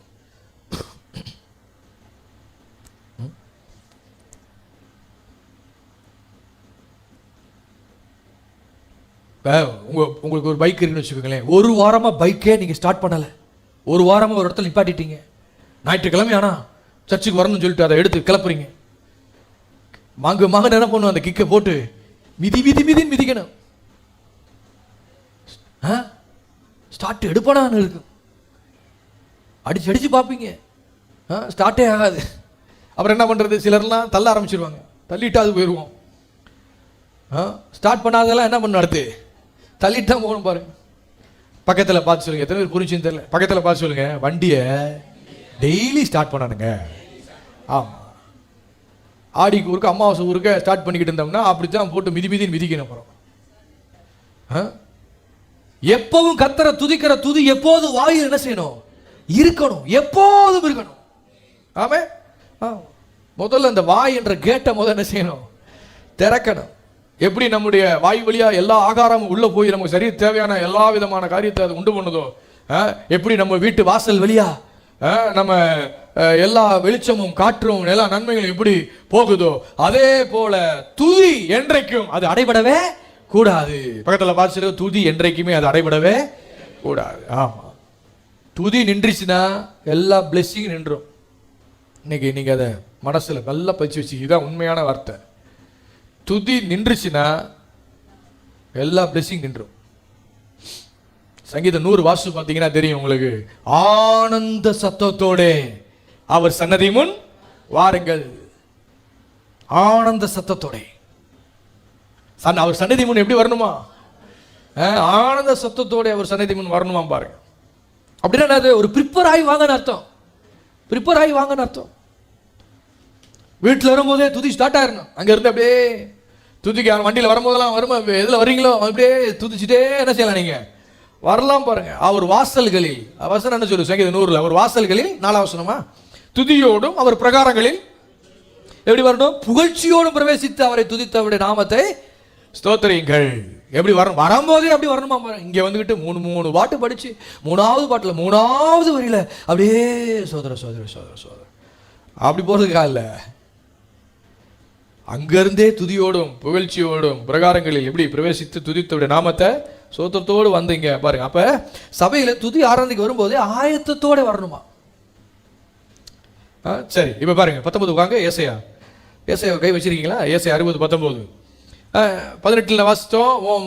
உன்னுடைய மதில்கள் ரட்சிப்பு என்றும் உன் வாசல்களை துதி என்றும் சொல்லுவாய். 19 பாருங்க, இனி வாசிங்க. இனி சூரியன் உனக்கு பகலிலே வெளிச்சமாயிராமலும் சந்திரன் தன் வெளிச்சத்தால் உனக்கு பிரகாசியாமலும் கர்த்தரே உனக்கு நித்திய வெளிச்சமோ, உன் தேவனே உனக்கு மகிமையுமாய் இருப்பார். கர்த்தரே உனக்கு வெளிச்சமாய் இருப்பார், உன் தேவனே உனக்கு மகிமையுமாய் இருப்பார். இப்படி ஒரு லைஃப் சீரியஸா விசுவாசிக்கணுமா இல்லையா? இப்படி ஒரு லைஃப் இருக்குங்க. கர்த்தரே எனக்கு வெளிச்சமா இருக்கிறார். அப்புறம் என்ன சொல்லப்பட்டிருக்குது, உன் தேவனே உனக்கு மகிமையாய் இருப்பார். இதை விசுவாசிக்கணும் பாருங்க. அடுத்து 20 வாசிங்க. உன் சூரியன் இனி அஸ்தமிப்பதும் இல்லை, உன் சந்திரன் மறைவதும் இல்லை, கர்த்தரே உனக்கு நித்திய வெளிச்சமா இருப்பார். உன் துக்க நாட்கள் முடிந்து போகும். இதை நாம எத்தனை பேர் இதை சீரியஸா விசுவாசிக்கிறோம்? நாம இதை சீரியஸா விசுவாசிச்சோம்னா அப்படியே நடக்குங்க. துக்க நாட்கள் முடிந்து போகும்னா முடிந்து போகும். நான் விசுவாசிக்கிறேன், துக்க நாட்கள் முடிந்து போகும்னா. இந்த பிக்சர் எத்தனை பேர் பாக்குறீங்க? இந்த படத்தை பாக்குறீங்களா இல்லையா? உங்க துக்க நாட்கள் பக்கத்தில் அடிச்சு சொல்லுங்க, உங்க துக்க நாட்கள் முடிந்து போகும் சொல்லுங்க. முடிந்து போகும் சொல்லுங்க, முடிந்து போகும். ஆமென். முடிஞ்சு போச்சுன்னா அப்படி சந்தோஷமா இருப்பீங்களோ அதே போல சந்தோஷப்படுங்க. அதான் விசுவாசிக்கிறீங்க அர்த்தம். ஆமென். ஆமா, அப்ப உங்களை குறித்து வேதம் என்ன சொல்கிறதோ அது அப்படியே மாறாம சீரியஸா நீங்க விசுவாசிச்சீங்கன்னா வளர்ச்சிக்குள்ள, தேர்ச்சி, முதிர்ச்சிக்குள்ள, தேர்ச்சி, இதெல்லாம் இதுக்குள்ள நீங்க பயணம் செய்ய ஆரம்பிங்க. நீங்க உங்களை குறித்து என்ன லைஃப்பை பற்றி என்ன அப்படியே நீங்க சீரியஸா விசுவாசிச்சீங்க அப்படின்னா எல்லா வளர்ச்சி, முதிர்ச்சி, தேர்ச்சி எல்லாம் உங்களுக்கு உண்டாயிட்டே இருக்கும். படிப்படியா உண்டாயிட்டே இருக்கும். வேத புத்தகத்தை அப்படி பாருங்க, இப்படி படிங்க. தொடர்ந்து நிறைய பேசுவோம் அடுத்த வாரம். சரிங்களா? ஒரு விசுவாசம் தரம் வந்து கூடணும். ஆமே, வர நாட்களில் நிச்சயம் கூடும், நான் விசுவாசிக்கிறேன். இங்கே வர்ற ஆள் விசுவாச தரத்தை உயர்த்தாமல் இருக்க போகிறது இல்லை, எல்லா தரமும் கூட போகும். விசுவாசம் ரொம்ப தரம் நிறைந்ததாக இருக்கும் வர நாட்கள். ஆமே, இந்த சத்தியத்தை மட்டும் கேட்டுகிட்டே வந்தீங்கன்னா நான் சொல்றேன், தரம் நிச்சயம் என்ன செய்யும், விசுவாசனுடைய தரம் நிச்சயம் கூடும், உயர்த்தப்படும். இதை குறித்து எத்தனை பேர் சந்தோஷம் அடைகிறீங்க? நாம் யாரும் எழுதி நிற்போமா? ஆண்டவர் பேசின வார்த்தையிலே எண்ணி கர்த்தரை ஸ்தோத்திரிப்போம், ஸ்தோத்திரிப்போம், ஸ்தோத்திரிப்போம். நம்ம யாருன்னு நம்ம முதல்ல அறியணும், அதை விசுவாசிக்கணும். அதெல்லாம் விசுவாசம் ஸ்டார்ட் ஆகுது பாருங்க. கர்த்தர் நல்லவர். ஹல்லேலூயா. நல்ல லைஃப்பை வாழ முடியும். உங்களை பற்றி வேதம் என்ன சொல்லுதோ அப்படியே விசுவாசி, அப்படியே சீரியஸாக எடுத்துக்காத, சீரியஸாக எடுங்க. அன்பின் குமாரன் ராஜ்யத்துக்கு உட்படுத்தியிருக்கிறார். அதுல அந்த கான்சியஸோட வாழணும். இந்த ராஜ்யத்தில் நான் இருந்தாலும் இந்த ராஜ்யத்தில் குறைவு, தாழ்ச்சி, வறுமை, பிரச்சனை, போராட்டம், அது இதுன்னு இருந்தாலும் நான் இந்த ராஜ்யத்தில் இருந்து நான் ஒரு தேவர் ராஜ்யம், அன்பின் குமாரன் ராஜ்யத்திற்கு சொந்தக்காரனா இருக்கிறேன். இதுல குறைவு கிடையாது. இதுல எனக்கு பிரச்சனையோ அதுவோ இதுவோ எல்லாவற்றையும் நான் மேற்கொள்ள முடியும். இதுல நான் சுகமா வாழலாம். அந்த ராஜ்யத்தின் அந்த கான்சியஸ்குள்ள வாங்க, அதான் உண்மை. அதுல இருந்து ஆப்ரேட் பண்ணுங்க, எல்லாம் உங்களுக்கு நலமா நடக்கும். புறஜாதி சிந்திக்கிறது போல புத்தியில் அந்தகாரப்பட்டு இருதய கடினத்திலே நம்ம நடக்க வேண்டாம். வீணான சிந்தை, ஏன் வீணான சிந்தை? அன்பின் சத்தியத்தை, அன்புடன் சத்தியத்தை கை கொண்டு தலையாகிய கிறிஸ்துவிற்குள்ள நம்ம வளர்ச்சி அடைந்தோம்னா வீணான சிந்தை இருக்காதுல்ல. விசுவாச லெவல் கூடி இருக்கும் இல்லையா? அப்போ எபேசியர் 4:15 கை கொள்வோம், 11 நம்ம பார்ப்போம், அதன்படி வாழ்வோம். விசுவாசத்தில், அறிவிலும் கிறிஸ்துவுடைய நிறைவான வளர்ச்சி அளவுத்தக்கதாக நம்ம வளருவோம். குழந்தைகளாக இருக்கக்கூடாது, வளரணும். ஒப்பு கொடுப்போமா? கரங்களை உயர்த்தி ஆண்டவருக்கு, அப்பா இதை நான் உண்மைன்னு விசுவாசிக்கிறேன், இந்த மாதிரி ஒரு வாழ்க்கை வாழ முடியும், எனக்கு உதவி செய்யறபடி ஆளுமுக நன்றி பா. நாங்கள் எப்போயுமே துதிக்க முடியுமே ராஜா. எந்த நிலை இருந்தாலும் நாங்கள் உண்மை துதிக்க முடியும். எப்பேற்பட்ட சூழ்நிலை இருந்தாலும் நாங்கள் உண்மை தாவீது போல உண்மை துதிக்க முடியும். நன்றி அப்பா. அப்பா, எங்களுடைய மதில்கள் ஆண்டவரே, எங்களுடைய மதில்கள் ரட்சிப்பு என்றும், ஆண்டவரே எங்களுடைய வாசல்கள் துதி என்றும் நாங்கள் சொல்கிறோம்ப்பா. ஆண்டவரே சொல்கிறோம்ப்பா. இதை நினச்சி பார்க்குறோம்ப்பா. எப்போதும் நாங்கள் துதித்து எல்லா கொடுமைக்கு தூரமாக போகிறோம் ராஜா. துதித்து எங்கள் துக்க நாட்களாக முடிந்து போகுது. என் எல்லை எங்கும் அது கேட்கப்பட மாட்டாதுன்னு எங்களை பற்றி நீ சொல்லியிருக்கிறீர். அது எவ்வளவு உண்மை. அது அப்படியே நடக்க போறதுக்காக நன்றி. எல்லாம் எங்களை டிஸ்ட்ராய் பண்ண நினைக்கிற, எங்க வாழ்க்கையில நன்மைகளை சீர்குலைக்க நினைக்கிற எல்லா வல்லமைகளையும் நாங்கள் மேற்கொள்ளக்கூடிய அதிகாரம் எல்லாம் எங்களுக்கு பவரை கொடுத்துருக்கீங்கப்பா. நாங்கள் துதிச்சாலே அது எல்லாம் ஆப்ரேட் ஆகும் என்பதை நாங்கள் அறிஞ்சிருக்கிறோம்ப்பா. எங்களை உணர்த்தி காட்டி நல்ல வார்த்தைகளுக்காக நன்றி அப்பா, நன்றி. இந்த வார்த்தையின்படி ஒவ்வொரு நடந்து கொள்ளும்படி உதவி செய்வீராக. இது மறுபடியும் வீடுகளில் போய் அதை சிந்தித்து பார்க்கட்டும்ப்பா. மறுபடியும் இதை கேட்டு இன்னும் அவர்கள் பயிற்சி செய்யட்டும் கத்தாவே. இன்னும் ஆழமாய் செல்ல முடியாது, விசுவாச தரம் உயர முடியாது. நீர் அவளுக்கு உதவி செய்ய போறதுக்காக நன்றி. இயேசுவின் நாமத்தில் கேட்கிறோம் பிதாவே.